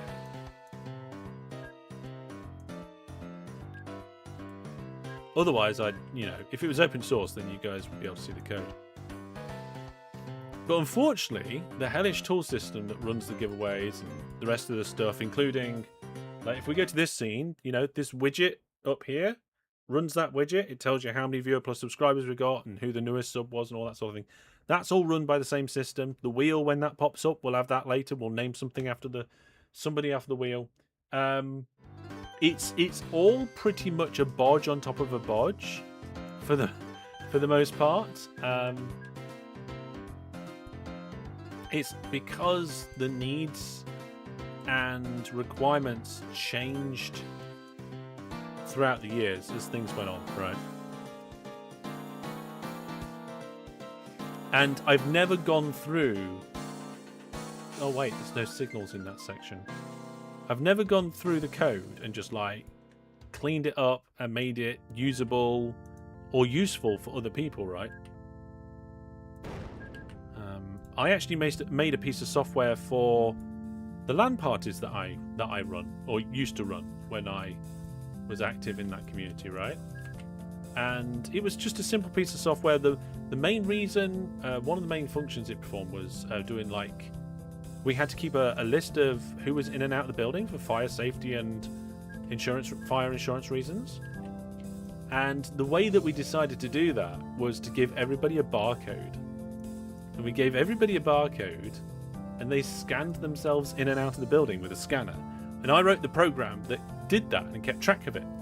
And they could also press a button on a web page, and it would come up on the screen to say that they need letting in the main door, so somebody could go down and open the main door and let them in. All those sorts of little things that we needed for our particular use case. And again, because it was something that was built for one particular use case, it was a bodge. It was done quickly. I accidentally deleted too much river, but never mind. It was probably full of evil fish. And because of that, I wasn't able to, like, share it and let other people use it. There was another LAN party that kind of was, like, interested in the code and wanted to potentially use the app, and I was like, I'm sorry, you can't. It's so bespoke. Bespoke's probably the right word rather than bodged. It's so bespoke to what we do and how we do things that it is just not made to work for anyone else. Now, could I sit down and rewrite the software so that it is useful for other people and works for other people? Yes, I could. But the problem is that takes time and effort. And I haven't got time. I need to do other things. Sounds like many programs I do at work, says Gerard. Well, it depends on the use case, right? And Brandon says 90% of the things I do are a bodge. It depends what I do and why I do it. Bodging is very appropriate in some cases. Very appropriate. In other cases, it's not. I was actually a member of a team of people who basically our job was to bodge things. It was an IT team. It was an interesting role, actually, and It's one that I wish I'd have been able to do a little bit more of, but unfortunately, that was not really. It didn't work out in that way. There's a hovercraft just spinning around here. That doesn't surprise me at the minute, with all the things that we've been doing across the water. No, I mean seriously. What number is it? 1024.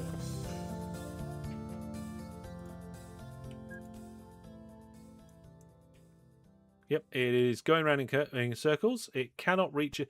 We've got quite a few ships that can't reach their destination. There's a whole batch of them. Oh, I hope that's not my fault. Yeah, I can see 4 hovercraft going around in circles from where I am.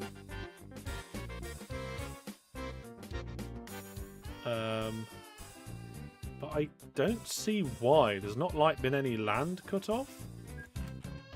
It's trying to go from here to... Oh, well, it's just... Somebody's just done bad locks. Look at that lock. It's a terrible lock. Yes. Knowing when to bodge is a skill in itself. Yes. Yes. We worked at a company that did I worked at a company that did too much bodging.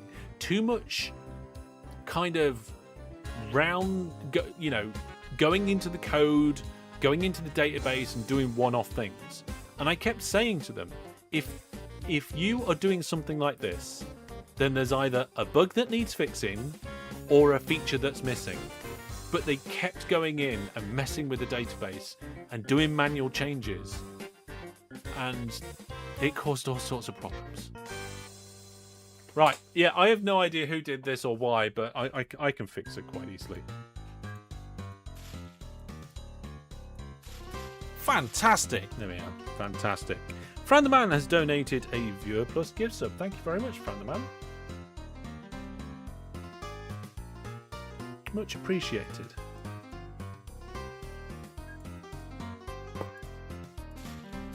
No, let's just make this bit of it. Right. Oh, hang on. Is there another one? No. Oh my. Right. Yeah, all those hovercraft are now on their way. Yeah. Laurel's like, I think that might be my terrible lock. Yeah. How many likes have we got on the stream? Let's have a look. My system's saying we have...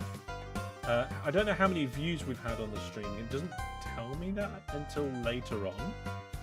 But we have 50 likes. So thank you very much, Fran the Man, for that.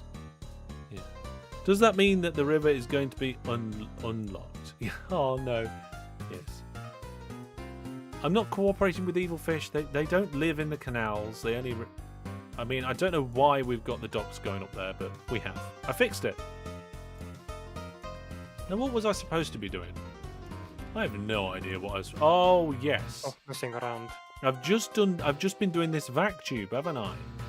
So I've been update, and there was a bit that was a bit too kinky, and I think I fixed it.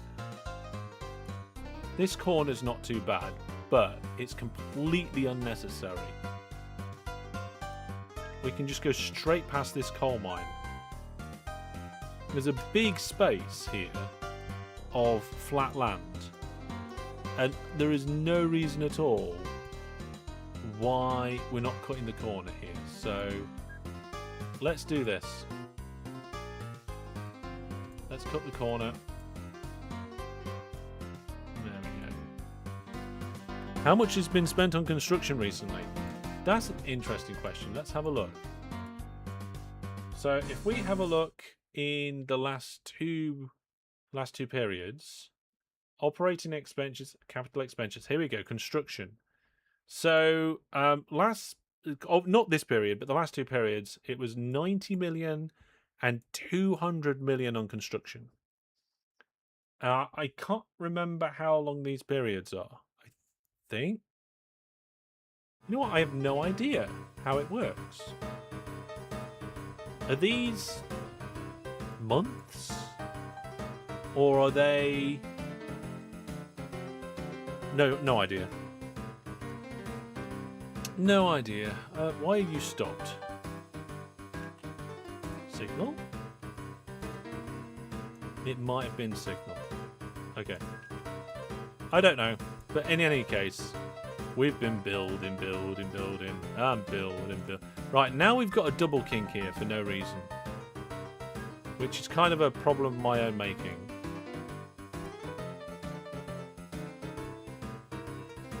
But I think with a tiny bit of river nudging, we can fix it. Can we fix it? God, it's been a while since I've heard that.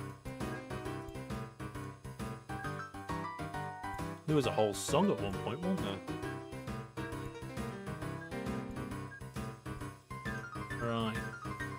Let's get this correct. There we go. And I haven't had a train crash yet. Maybe we should have a poll on that. Normally we do have a poll, do we? Train crash? Let's do that.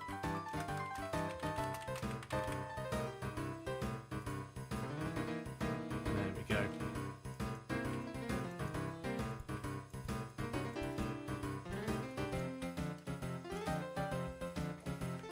It's not years, it's...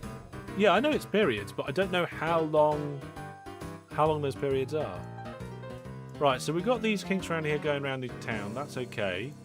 We do need to look at whether we want these bridges.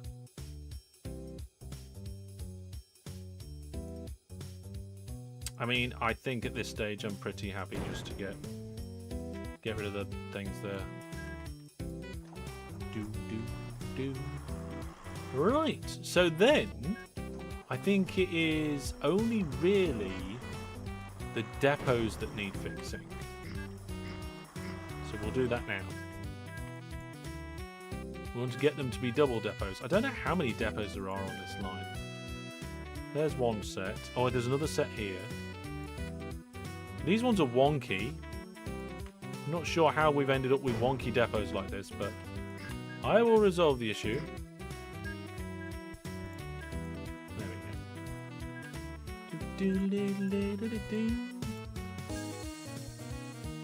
This song reminds me of Theme Hospital. It does. Oh, I need to make a note for myself because I had an idea that I wanted to make some theme Core 68 shorts and I forgot. So I need to do that tomorrow. Oh no. I don't have anywhere to write a note. I don't have sticky pads or anything, eh?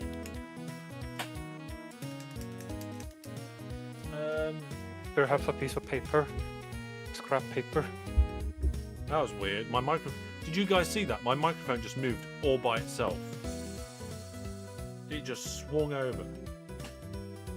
That's slightly concerning. Is it a pivoting microphone? There's a bit of packaging here. Here we go. I found a bit of packaging that I'll have a look. I'm gonna recycle this later, but what I'll do is I'll just leave it where I can see it. So, TH Shorts. You know what? To celebrate Monday's video, should we have a week of Theme Hospital shorts? I think that'd be quite nice. Here we go. Also, my TikTok got shadow banned. Right? I don't know for sure, but it looks like about 10 days ago, one of my videos got a false positive flag for being an advert when it wasn't an advert.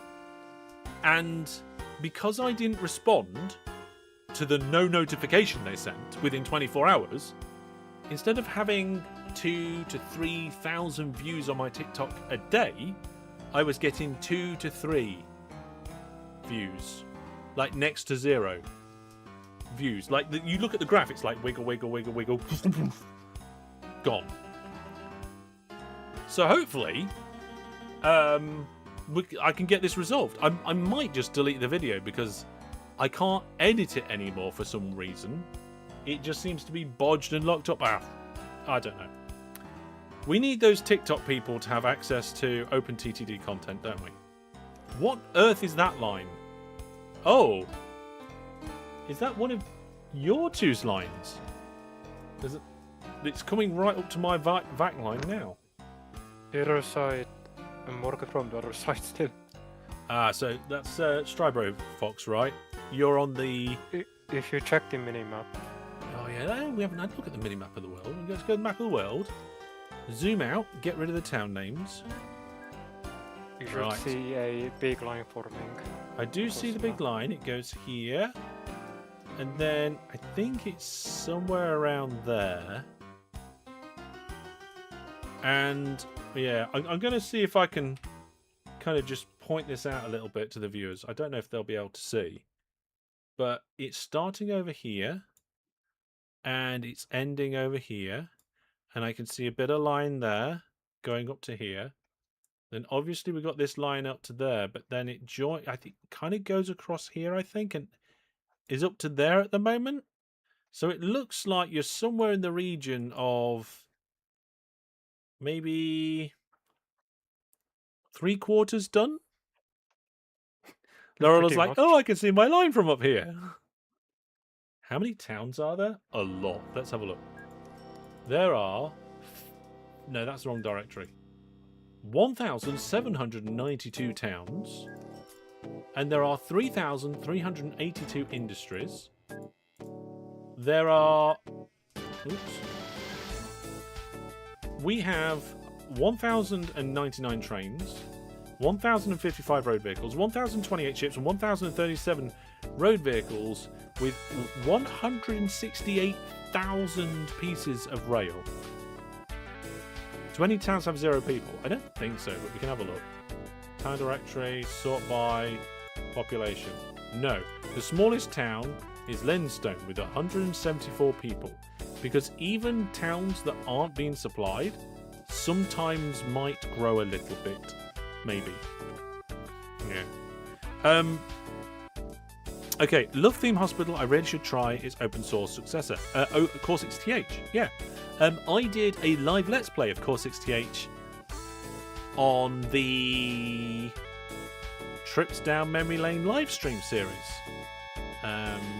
It was great fun. I thoroughly enjoyed it. I'm going to be revisiting it again. And Monday's video is a Core 6TH video. I've done a few live streams. Yeah, I did well, yeah. There was a video series, I think, as well. Or was it a live series? I don't remember. You think I need to grow that town? That's not what I'm doing right now. I'm trying to fix all of these trains. So, I've got these depots to fix. There we go. Hopefully we don't have any problems with the trains as I'm fixing them. We've got a lot of aircraft crashing, but there's nothing we can do about it. Well, we could turn the setting off, but I'm not going to. Do you want me to do tunnels there? I could do it by myself. Okay. Let's see. Do we have any more depots? Yes, more depots here. I wonder. This is something I was wondering the other day. What is the fastest speed anybody's been able to run OpenTTD at? Now, I'm pretty sure I managed to get my OpenTTD game to run at 16,000 times speed once. But I did it on a really small map with no scripts, no AIs, and and then I just hit fast forward. And I think I managed to get it up to 16,000 times speed. There's a lot of queuing going on here because I've got too many trains.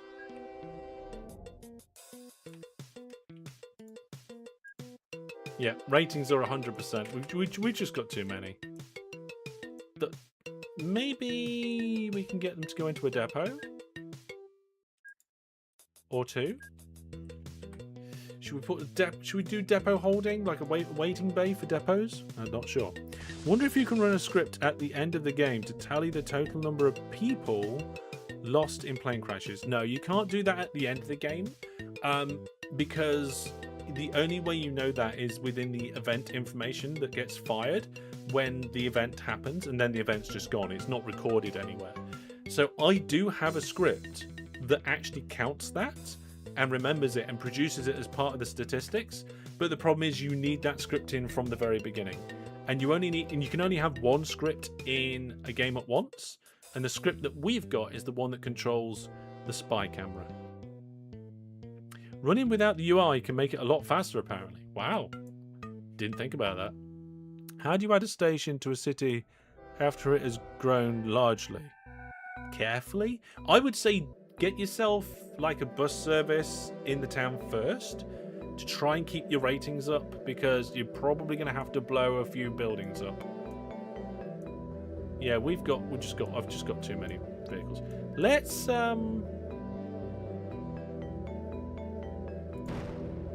do something a bit special here. Let's see what we can do. If I get... Can I get a depot in with that one still connects up? No. Ugh. Okay, hang on a second then. What if I do... Oh, I don't know. I'm just making things up as I go along right now with this. If I do that, and then I do that, and then I do this, will the trains come in and out of that depot quick enough?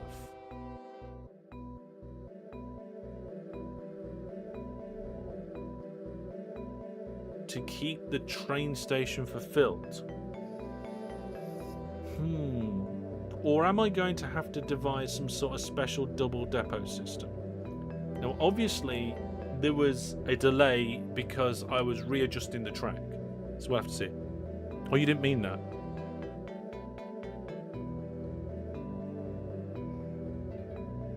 Okay, so at the moment, we are currently at a train deficit.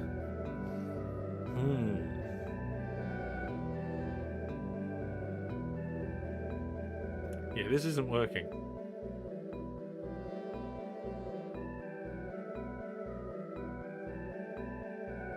You mean in a good or bad way? In a bad way. It's not working as I intended.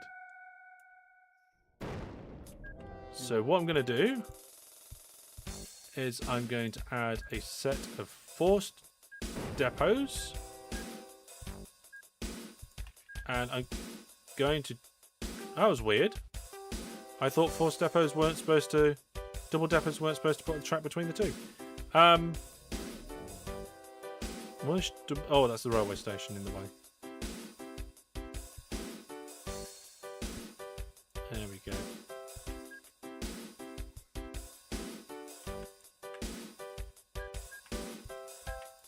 Oh, there's still a train in there.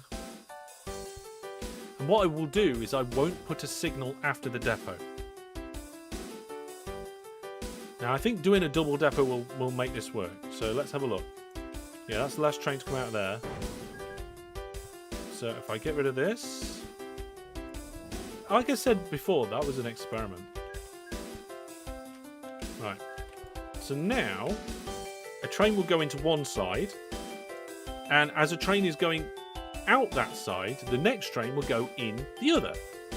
And they'll just alternate, right? However, when there isn't a space in the platform, trains will only ever enter. They won't come out. Are these trains still the terrible... No, these trains aren't the terrible ones with the reliability. We'll check the reliability on those other trains soon. Once these trains catch up with what we're doing here, then what we'll do is check to see how much money they're making. I'm not even sure double depots are going to be enough here at this rate. We'll have to see. More double depots? Maybe.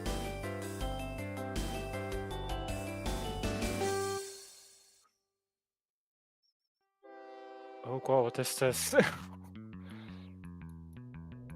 That's one long reserve. Jesus Christ. Yeah, I'm not sure whether this is quick enough. Yes, we're going to have separate run-ins, aren't we?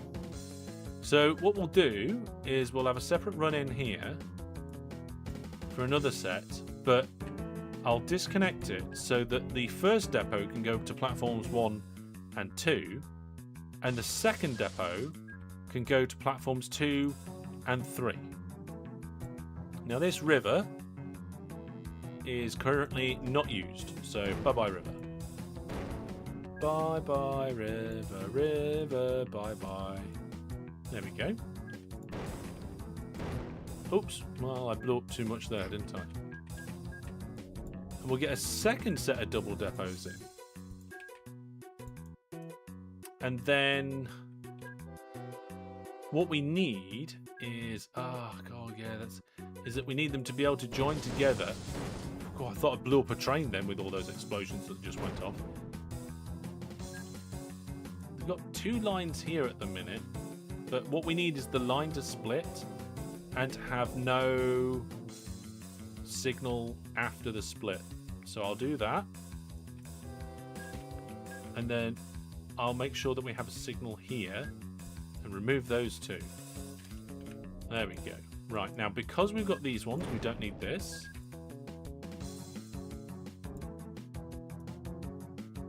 There we are.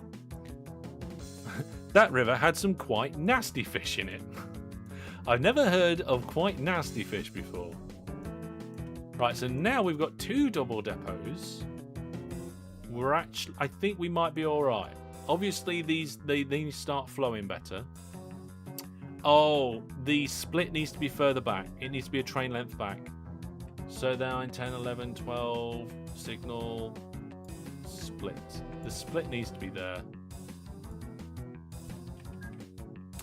Because you don't want a back end of a train slowing the next one down. Yeah, make the run into the depot a train length. Exactly. Exactly. So what we need to do is connect these 2 up here and then sort the signal out. Just got to wait for the train to get out of the way first. Pop the signal in.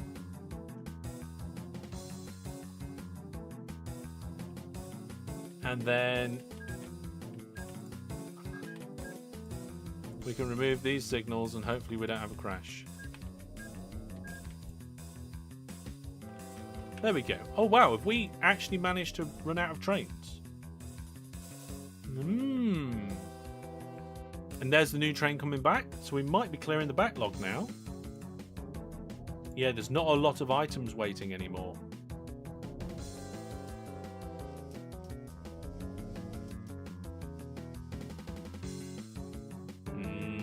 I think this is working. More plane crashes. Too many plane crashes. It's ridiculous, right? Yeah, I think if this was 4 platforms, it would work a lot better.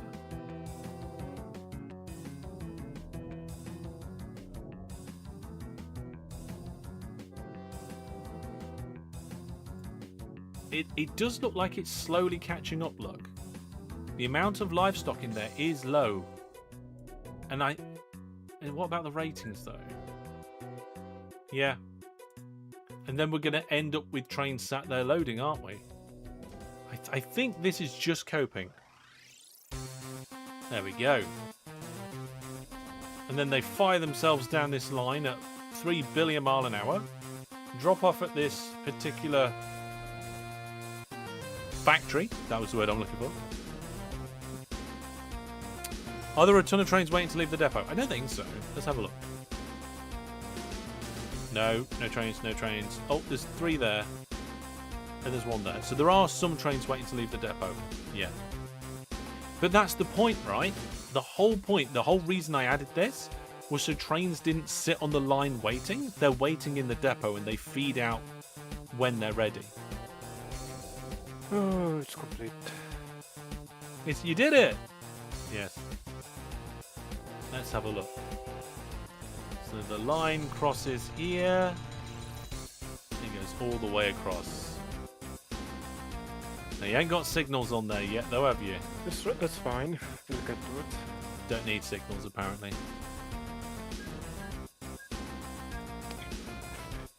Yeah. How much money are they making now? Now that is a good question. I just wanted to give them a couple of, like a month or so, just to make sure that they're flowing around quite nicely. I do feel like we need another platform here, though. Let me see if I can get another platform in. So we are using the ISR station for grain loading by the looks of it. Let's drag and drop it in the correct orientation. We'll add signals on the end. And oh, new viewer plus subscriber. Fantastic. We've got a resubscription. That's Yard Dog Macker. Yard Dog Macker, thank you very much for 25 months.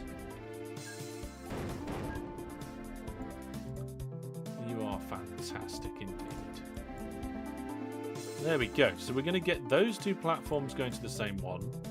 And we're going to get those two platforms going to the same one.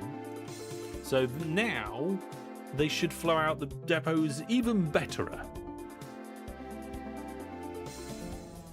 And this station will not, will be fine. Oh yeah, that's much better now. I mean, obviously they're going a bit slow because they're having to go around the corner and they're having to exit the depots and all this sort of thing. I could potentially move the depots further down the line and add one more signal between, but this will certainly do the job. Look, the station is pretty much empty there. You can see that they're actually getting in the station and loading up now. And I think they're doing okay. How many are in the depot? There's 0 in that one, 0 on that one, 3 in that one, and there's some there. So we've got about 5 trains waiting at the moment. That's fine. That's good. The corner won't matter since they're leaving the depot at that point. Yes. So the corner only matters when the back of the train has left the depot, but the train is still navigating its way around into the station. So like this one is now. I think now. Yeah, there you go. So it accelerates a little bit, then it slows down because it's going into the station. So it's faster and slower, faster and slower. All over the place. Let's see how much they're making, shall we? That's what you guys wanted to know. You wanted to know how much they're making. Right, well, let's have a look at this station. They are making 17 million. I can't remember what they were making before. Can anybody remember what these trains were making before we did the upgrade? I'm not quite sure. But that should mean that we're bringing stuff in more frequently and production might go up. So let's have a look at the cargo graph. You know what? It's gone up. They were making 3.5 before. You wrote it down? There you are. DGX knows what to do. This is really good, actually. This graph tells a fantastic story. The story of the hat in the cat. So you can see here where production in the factory went right down. Okay, that's where I took all the trains away, and then I added the trains back in, and it went up. I had to stop some stuff to fix some bits, and now it's going up and up and up. Up and up and up. I wonder now what our bank balance is doing. Let's have a look now of our operating profit. It's pretty stable. The thing is, right, if you improve a railway line on a network this size, even if you make it go from, what was it, 3.5 million to 17.3 million, right? So 3.5 to 17.5. If you take that off there, that's 765. So even if you're improving a line by 14 million, 14 million on this graph is not a massive amount, because you can see we are at 345 million for the entire network. Each. Is that each? That's each minute, I think, in this graph. Some more depots going in. But that has definitely been improved. Yes, very good. Hellish, I would welcome some design input to a station I'm having trouble getting in at Hunpool Heights. Hunpool Heights. Let's have a look. We haven't got a filter in the station list, so I'll just go to the town directory and put Hang on a second. Did I put that in my list of requested features? Search in the station list. Yes, I put it in my list. Right, Hunpool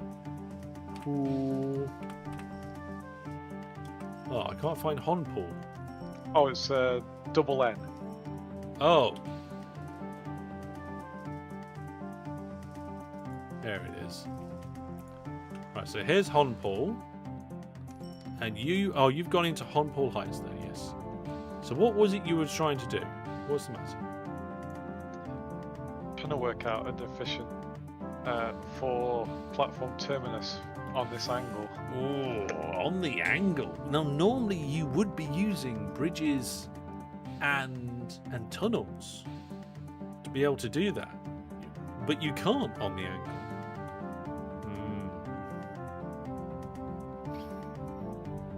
You know what I'd do? I'd be tempted. Put the station somewhere else? No, I'd be tempted just to connect it up and leave it. Because vac trains move so quickly, especially when they're coming in, that they don't take up a lot of time in the junction, and you probably might be maybe okay. So what's a good way to link that up so that all four can get to both of the two tracks? let me see if I can work that out. Let's do a little bit of working out. So that would be all of them going to the train going out, but then you want one for in, so you could put the out one there. That would do it.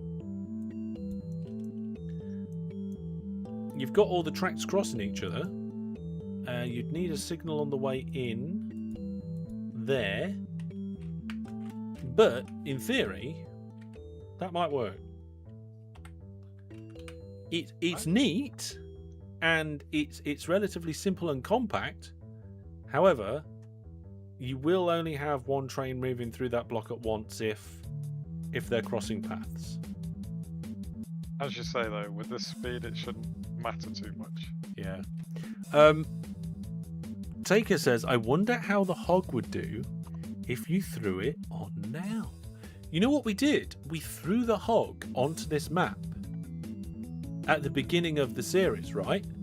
But what we haven't done is thrown the hog on for the year 2000 game. Should we do that as a video? What do you guys reckon? Am I going to have to get my bit of cardboard out again and start writing on it? Hog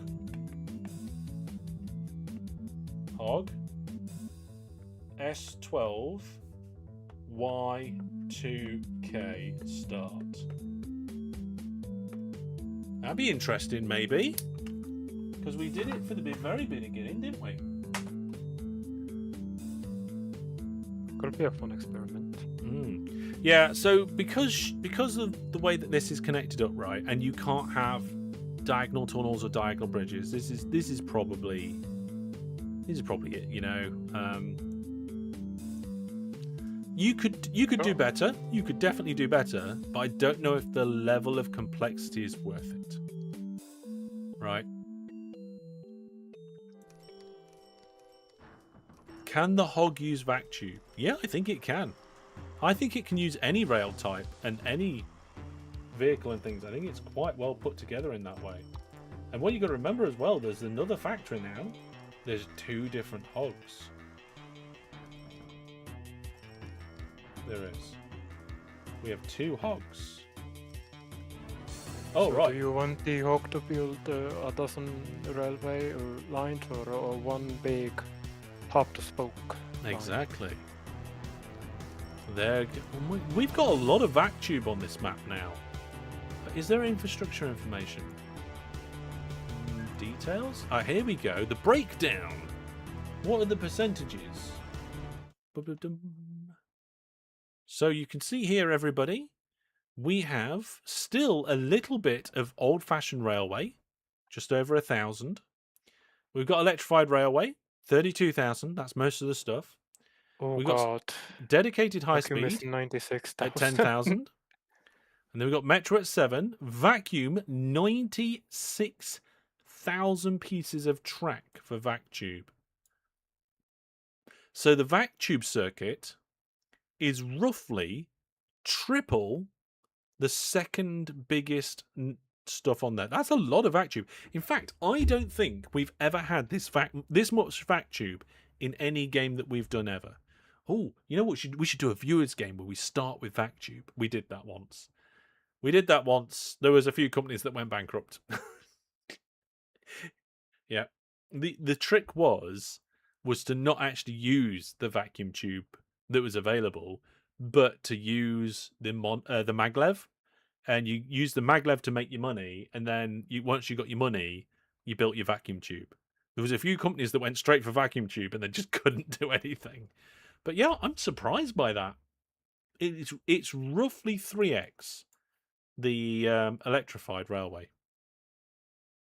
And even if you kind of like add up all the other sorts of railway, you know, you've got 32 plus 1, 33 plus 7, 40 plus 10.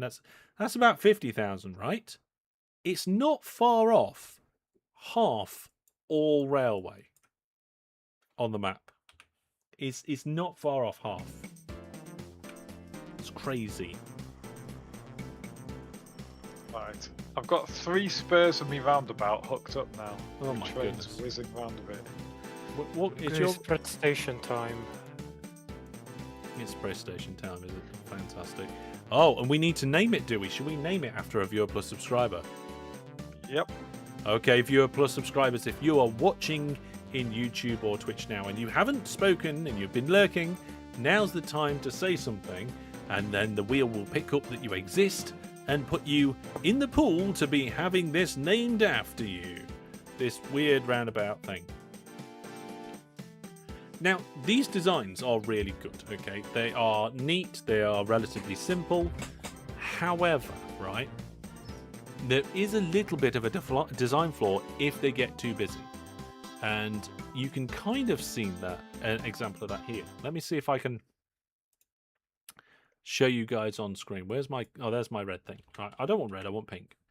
The problem is this section of track here. Does anybody know what's wrong with that section of track? There we go. We've got a few people saying hi, something, yeah. Kind of looks like a rose. It does, I guess, doesn't it? CMDR Sweeper says, they break the split before the join rule. Yes, that's right. I think Taser's got that as well. So what you've got here is you've got 2 tracks coming together in your junction, merging into one, and then you've got 2 tracks coming out of this part of the junction, which means you've got a bit of a throughput potential bottleneck. So if you're maxing out the throughput of one of the inlines, you haven't got enough throughput to deal with one of the other lines. Whereas if you do a junction design where you don't break that rule, your throughput is generally much better.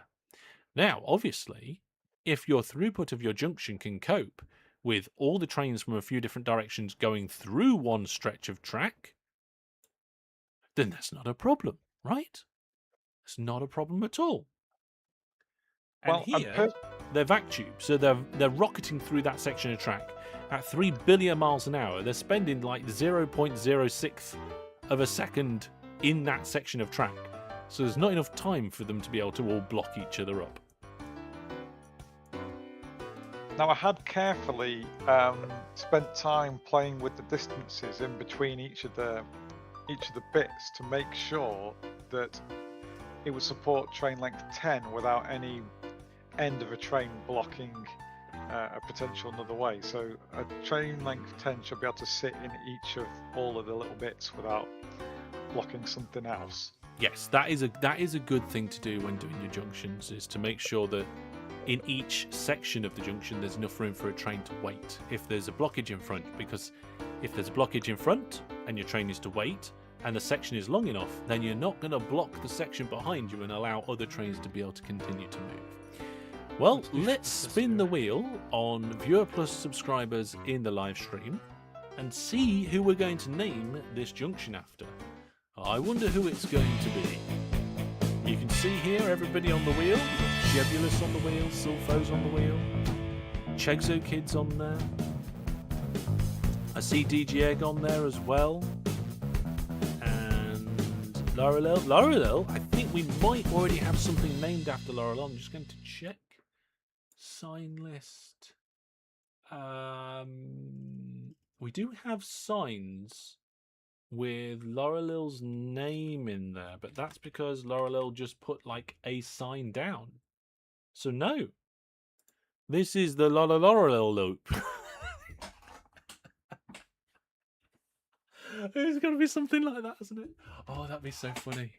The lot of Lol's loop or something.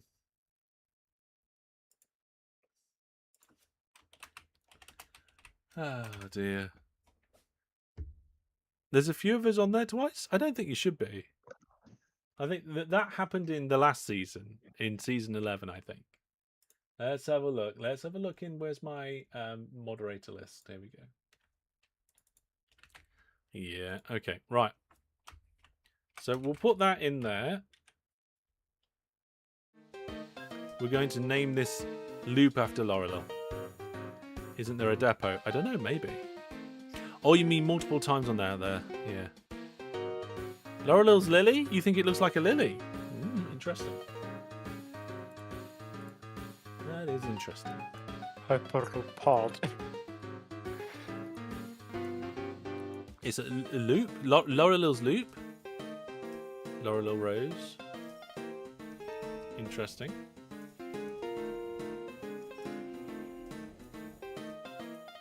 I need to remember to keep drinking. I keep forgetting.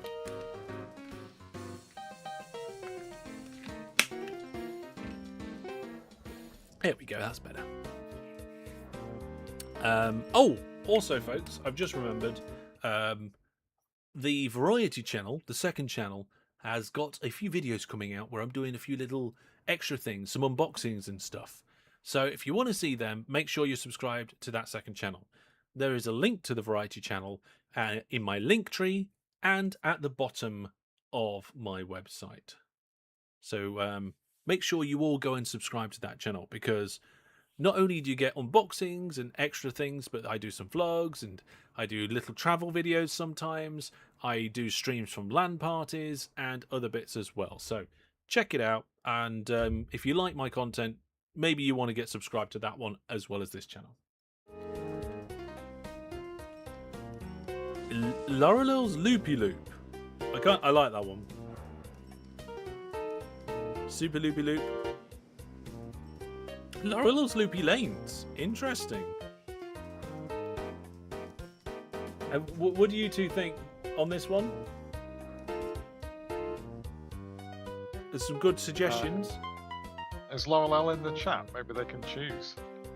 I mean, they would have had to have been in the chat to get picked on the wheel. However, they may. Oh no, they were here earlier, and I think didn't they win the game giveaway? They won the game giveaway. Yes. Wow! So they won the game giveaway, and they got picked for the name coming out of the hat on the Viewer Plus list. They've probably gone to play the game. I would as well. Ah, AFK. Yeah. Nice. Oh, you was AFK. Okay, you're back. You heard your name. Well, also, does that call into question how is your random generator deciding it's random? Because that's a novel problem in programming, to make sure your randomness is actually random. It's just PHP random stuff. Like when you're doing this level of random, it doesn't matter. Like the standard random functions in PHP is fine. You only really need to worry when you're doing things like cryptographic stuff for like banking and that sort of stock exchange and all that sort of stuff, right? Because who's going to like try and influence the randomness of the drawing of this by the exact click of a second and backwards engine? Like it's something that would be near impossible to work out with no value or next to no value, right?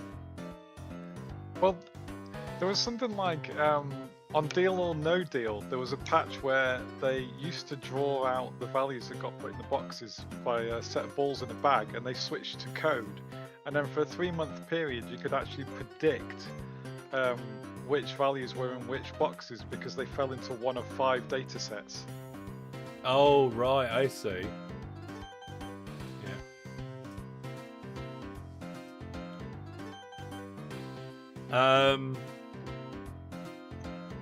Oh, Laurelil did get put in the game? I must have missed it on the sign list. Got named after one of the stations.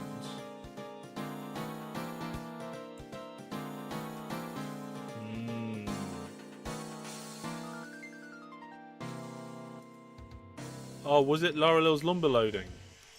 It was. Oh, you know what? I'm gonna allow it on this occasion. On this occasion, we'll go for it. So we've had Laurelil's lumber loading. This has got to be Laurelil's lots of loops, or something like that, right? So you want to see the new rectangle boom? Boom. Boom across the map. Oh, I was going to say I don't want it to actually go boom and explode. that wouldn't be optimistic. No, optimal for what we're doing. Yes. Which end of the map is it going to be leaving from? Oh, one just arrived. Here we go. So it's currently gathering speed. It's just gone past 3,000 kilometers an hour. It's now traveling at 4,000 kilometers an hour. It's full of 200 passengers, and it hasn't made any money yet.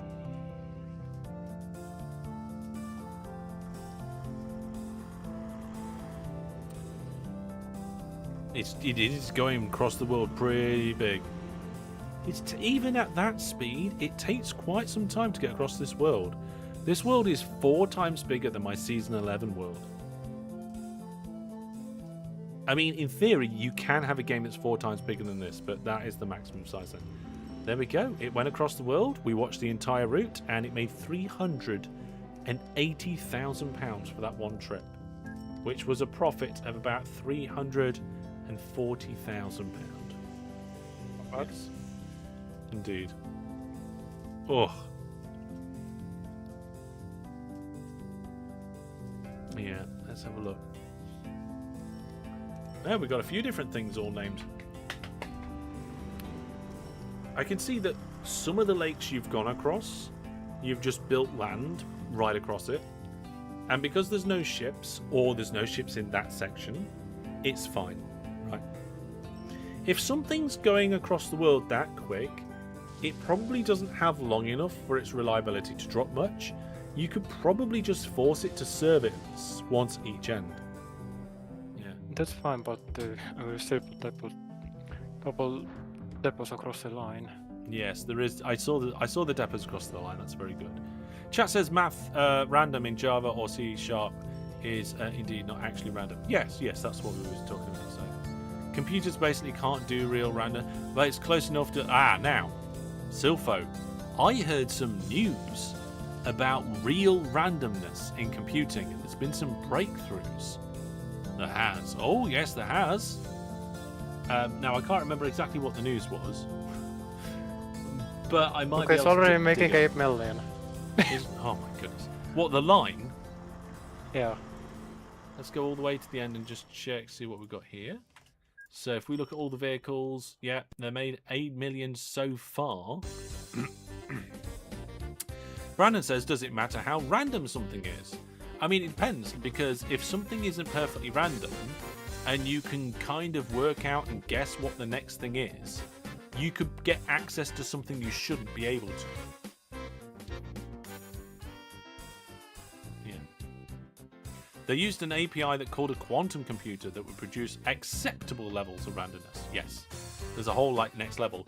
It's the, I believe, I could be wrong, I think it's the Cloudflare office in maybe London has a load of lava lamps and a camera looking at the lava lamps, and it uses the images of the lava lamps to try and generate random numbers from the randomness of the movements of the lava lamp. Yeah, the lava lamps. But even then, that can be partially predicted and stuff. It's ridiculous. It's an interesting thing to research. Well, Ernie for the premium bonds uses background radiation to generate the random numbers. Is that truly random? I'm not sure why there's a tunnel here. I'm probably going to remove it. Oh, there would have been an industry there in the past. There we go. Little improvements like that. So I was just wondering, out of the people who are watching, how many of you enjoyed my 100-minute fix videos? I've done 2 of them now. Who's seen them? Have you seen them? Did you enjoy them? Let me know in chat. Shout out. I want to know. Now, this loop here that you've been building. Sorry, Kurt, wasn't it, that was building that? Yep. Yep. So you've got 3 hooked up already. You're trying to do the 4th now, are you? Because there's a great big hole in the landscape here. Oh, yep. Yeah. So Steerbites says I have. Taser said love them. Oh, 2 of them? I saw Toyland one. Yeah, there was one before that. The one before that was me fixing my own save from 14 years ago. I think. Yes, there should be a playlist. Is there a playlist? There should be a... Oh, should we test the website? That web address that I don't think we've tested properly yet. There's a thing that you guys might be able to test for me, right? Basically, if you are not on mobile, if you're watching on any sort of desktop machine, I've got a website that I'd like you to potentially test. It's basically a web page to find out if I've played a game or not, if I've done content on a game or not. And it's played.masterhellish.net. I'll put it in the chat now. Feel free to go over there, give it a test, see what you think. If you're on mobile, all it'll do, it will forward you to my channel page in the mobile app. That's all it'll do if you're on mobile. But if you're on desktop, give it a go. Right, back to what we were doing. Oh yeah, I was trying... I got distracted by my own little thing. So we don't want to do that. We want to go to my website. Go to my channel page. On my channel page, there should be a playlist. In the playlists, there is the 100-minute fix with 2 videos. Yep. Have you picked your next Alright, I appropriately renamed the line to the Fox Coaster. Fox Coaster. I like that.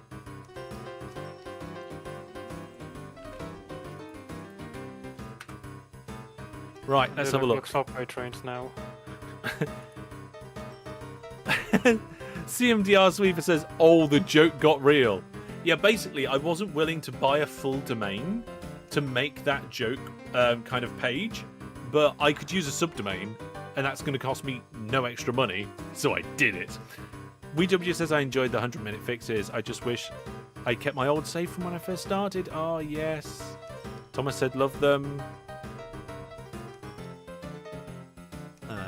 Yep, it works. Interesting. Goes to a playlist for games. For the game you enter on YouTube. Yeah. So it doesn't just give you the playlists. It gives you the playlists and videos in kind of a search result. Kind of works. Didn't quite get what I expected. I searched for Red Alert or Final Fantasy. Ah, well, there you go then. It probably didn't work very well because none of them are on the channel. We've got a Prime sub over on Twitch. Thank you very much. Much appreciated for all your subs over there. You typed Sims 4 as a joke and got forwarded to your channel page. Windows 10 Firefox. I'm getting motion sickness from this. From watching the trains go backwards and forwards? No, from them decelerating, like... Oh, right. What? Oh, you... Are you going to do any sort of transfer service at Johnny Pool Woods? Kurt? Maybe.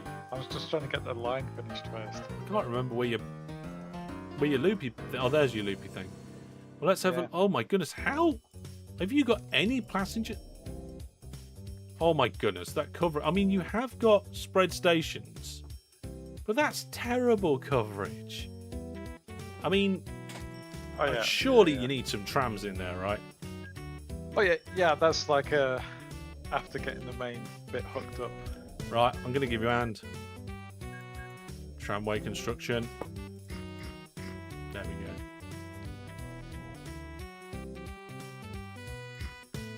Do-do-do-do-do-do. That must be weird for the people on Discord because they can't hear that music. I'm just here singing along to myself. I mean, I have my own music. Yeah. Oh, do you? And that's the game music. Ah, right. Yes, of course. Hey, that's an interesting question, right? When people are playing OpenTTD, do they listen to the OpenTTD music? Or do they have different music installed? Or do they then have, or do they listen to different external music? I can always switch to Doom. Switch to Doom. I can't play that because it's copyright. Or Modern Motion.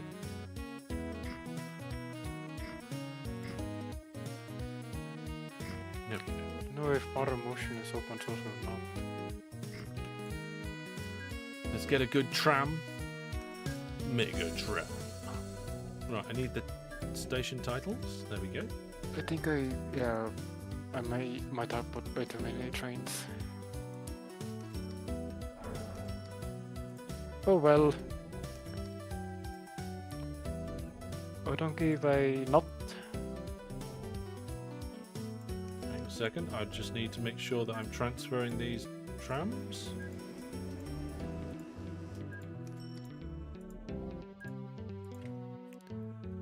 No music, but you love the OpenTTD theme. Ah, okay. You play in silence. That's Brandon. Turn it so you can barely hear it. External music off YouTube normally? Okay. You listen to the great YouTube channel, Master Hellish. Taser's got the correct answer there.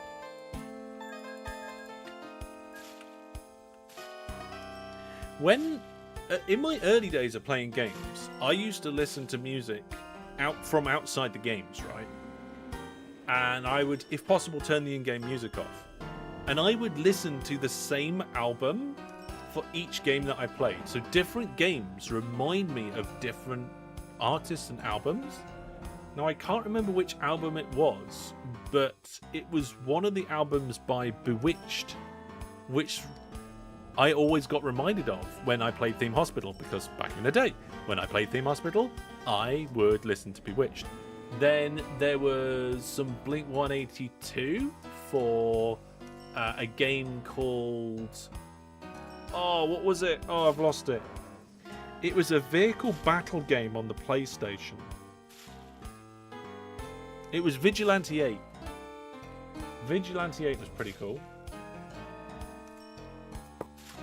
And there was a brilliant game on the PlayStation, and I can't remember what it was called, but it was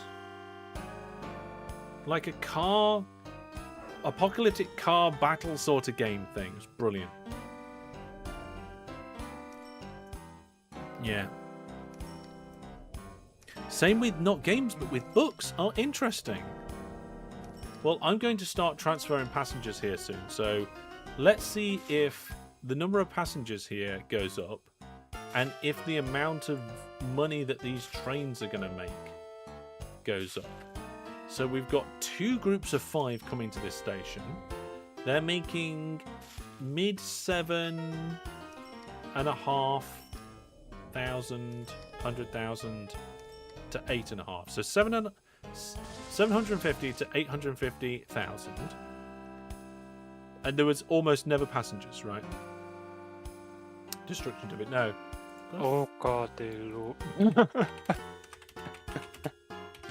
Jesus fuck. Sorry. Right, let's have a look.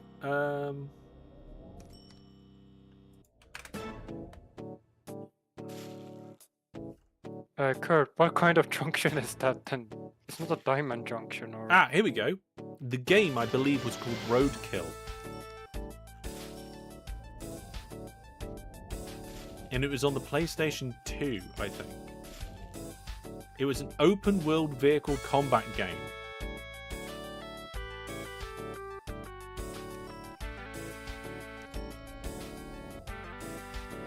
And if I remember correctly, it was a game that had really good, like there was a really good radio channel in game, so that had good music.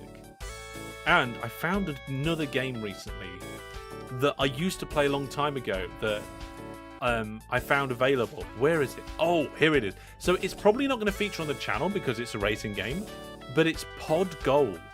One of the first real racing games I remember playing on the PC was Pod, and it was great fun.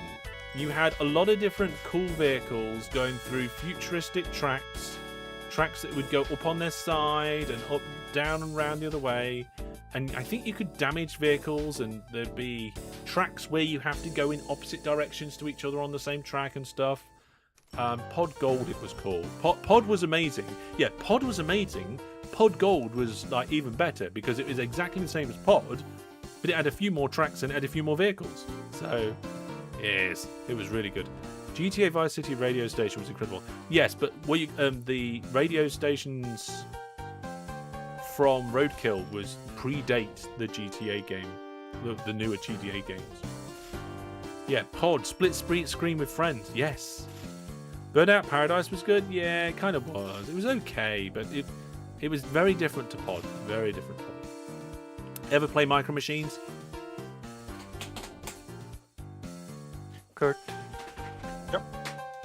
We added a couple priority merges to your whatever you call that loop. The roundabout. Loop. Yeah. You mean Okay, this? it's a roundabout. Do you mean did I ever play one of the Micro Machines like Turbo Torrent 96 with the cartridge that has the extra ports to put your extra controllers in so you can have 4 players? Did I ever play this? Nah. Yes. Loved it. It was great. Absolutely fantastic. Mashed. Oh, Mashed was quite good as well. Burnout.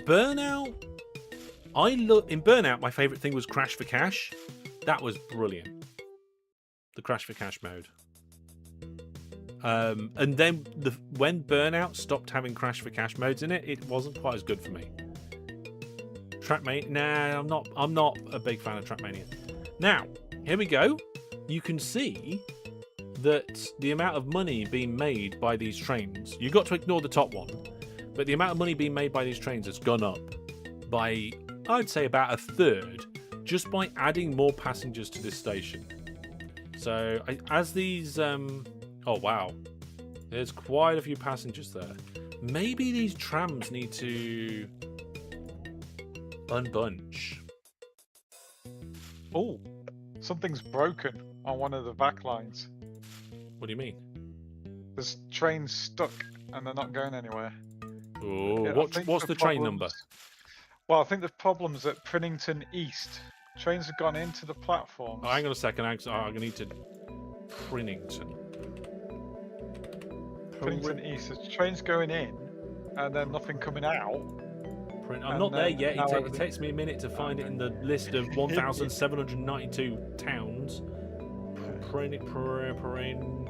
Because we've got Prindingham, Pringdinghead, Pringdingtown, Pringdingworth, Pringdingley Market, Pringdington. Oh, is that it?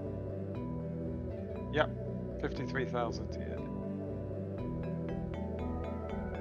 Oh, we had this before because the trains were too long.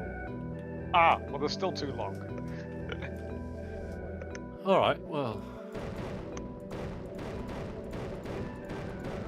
Last period, 34 million in profit. Oh god. Station. Is that VAC? Yeah, there's a VAC station. Oh, don't build your road there, you silly town. Station, quick, default, drag and drop. Plop. Okay, we'll get that train to turn around, and then that might fix everything. Right, yeah. Mashed came later after Micro Machines. Yeah.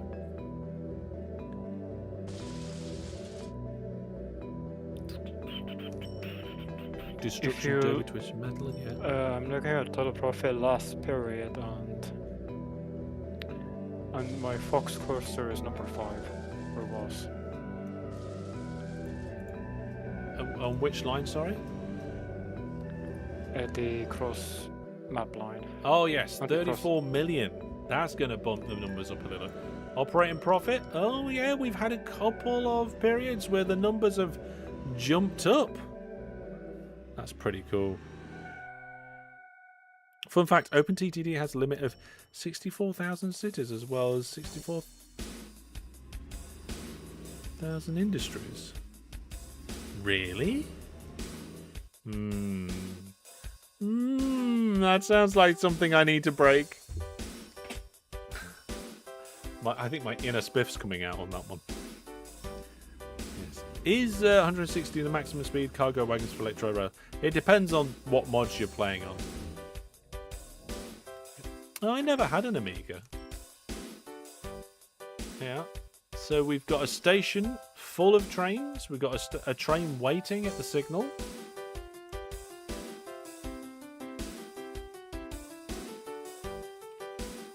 You can, well, you can maybe build industries, but yeah. How are the trains doing that I upgraded? Oh, these ones are making 16 million a period, and these ones are making 32, and we've got quite a few crates of goods. So I think what we'll do is we'll clone one of these trains if we can grab one quickly. Oh, what was that? What was that message that just popped up? I didn't see it. It was gone too quickly. Right, how we're doing now on the amount of stuff that we've got. Let's have a look. 98,000. 98,500 vacuum tube tracks. This is definitely becoming quite the VAC world. Maybe we should upgrade even more of the network to VAC. A lot of the smaller lines don't make sense because VAC makes more money over longer distances, which is why I've been concentrating on these goods lines. Now, how are we doing down here at Devil's Drop-Off? Oh yeah, we are shipping out all of the goods that are being produced. We do need to bring more in to make it produce more, though. Somebody bribed. Oh, okay, I did wonder. Somebody bribed. Yeah. Let's what? The message was bribe. Okay. Should we have a quick look at the world map? Let's do screenshots. Let's do mini map screenshot. Let's just check the map. Yeah, let's have a good look at that mini map screenshot. And then we'll go to this view. And we will try and get the mini map on the screen. So we are everything. No, we're not everything everywhere. We're the heli-dystopic nightmare. And which one is it? Can I do sort by date? Oh, there we go. 51 hours and 7 minutes this world has been going for. And this is what it looks like right now. There you go. That is the screenshot that I've just taken. I'm not sure. Where's those loops that we just done? Not quite. It can be difficult. You can see the diagonal track across the world there. You can. Big diagonal track across the world is in the map there. I'm trying to see where that L'Oreal loop thing is, and I can't figure it out.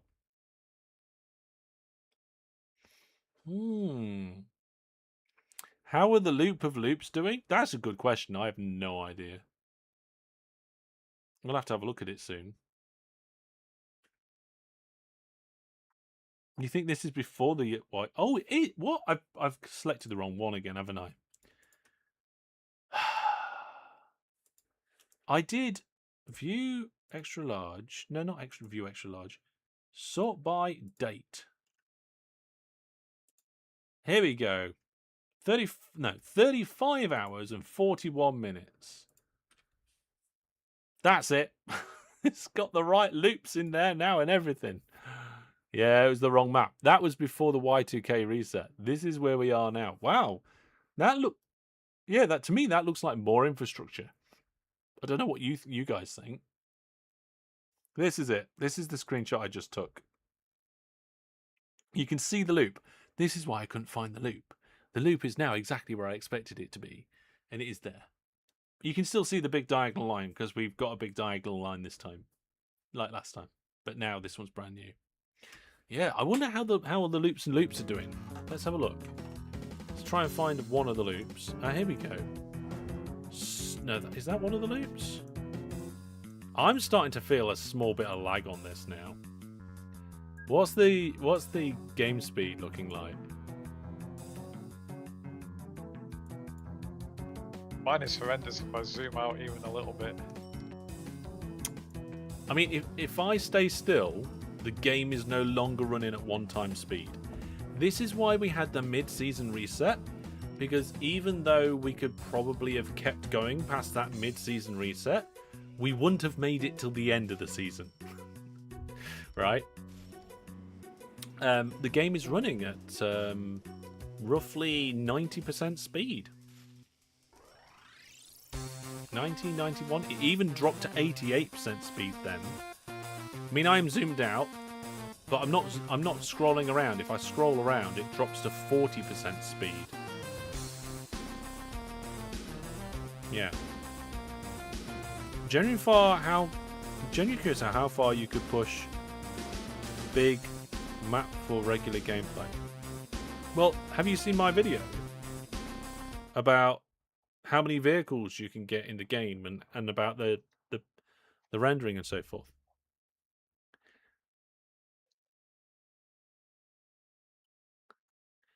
When I polled the community, the speed was somewhere around 60 to 70% was acceptable by the community.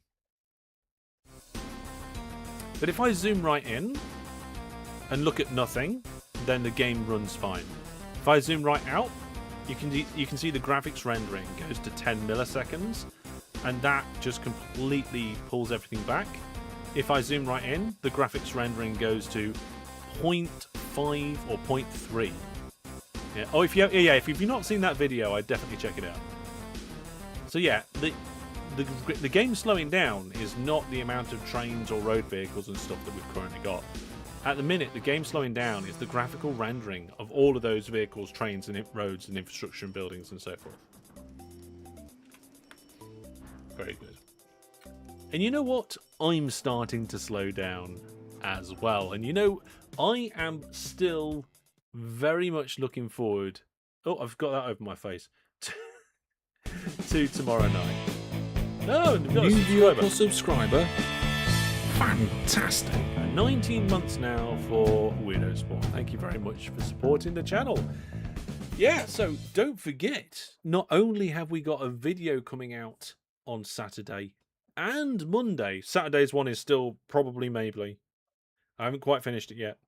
But we've got a live stream tomorrow night. Live stream tomorrow night is it's going to be pretty good. And oh, actually, this is something I don't think I've told you, but the game that we're doing, the full version of the game is still under embargo. But we're going ahead and doing it anyway. Because I have got special permission from the developers. So this particular version of the game that we'll be displaying tomorrow night live on this channel is technically under embargo, but we're allowed. They're letting us off.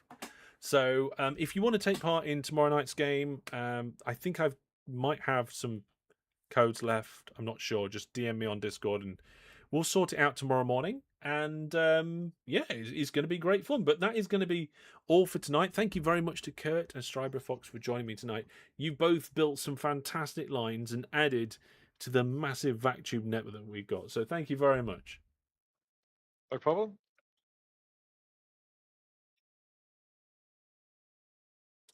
Where was Mum? There we are. I'm back again. So there we go. I hope you all enjoyed it. Yes, tomorrow night is going to be fun. It's a bit of a different game. But it has a train theme, and it's going to be a good bit of fun with the community. So great stream tonight. Thank you very much for both of you and to the viewers, and also thank you very much to everybody who supports the channel. We'll see you all soon. Oh, take care, everybody, and let's keep growing and pushing forward and doing bigger and better things all the time. I've got some really good stuff lined up, but we've got to work our way there. We've got to work our way to these big things. So thank you very much to everybody. Take care. Good night from me. Goodbye.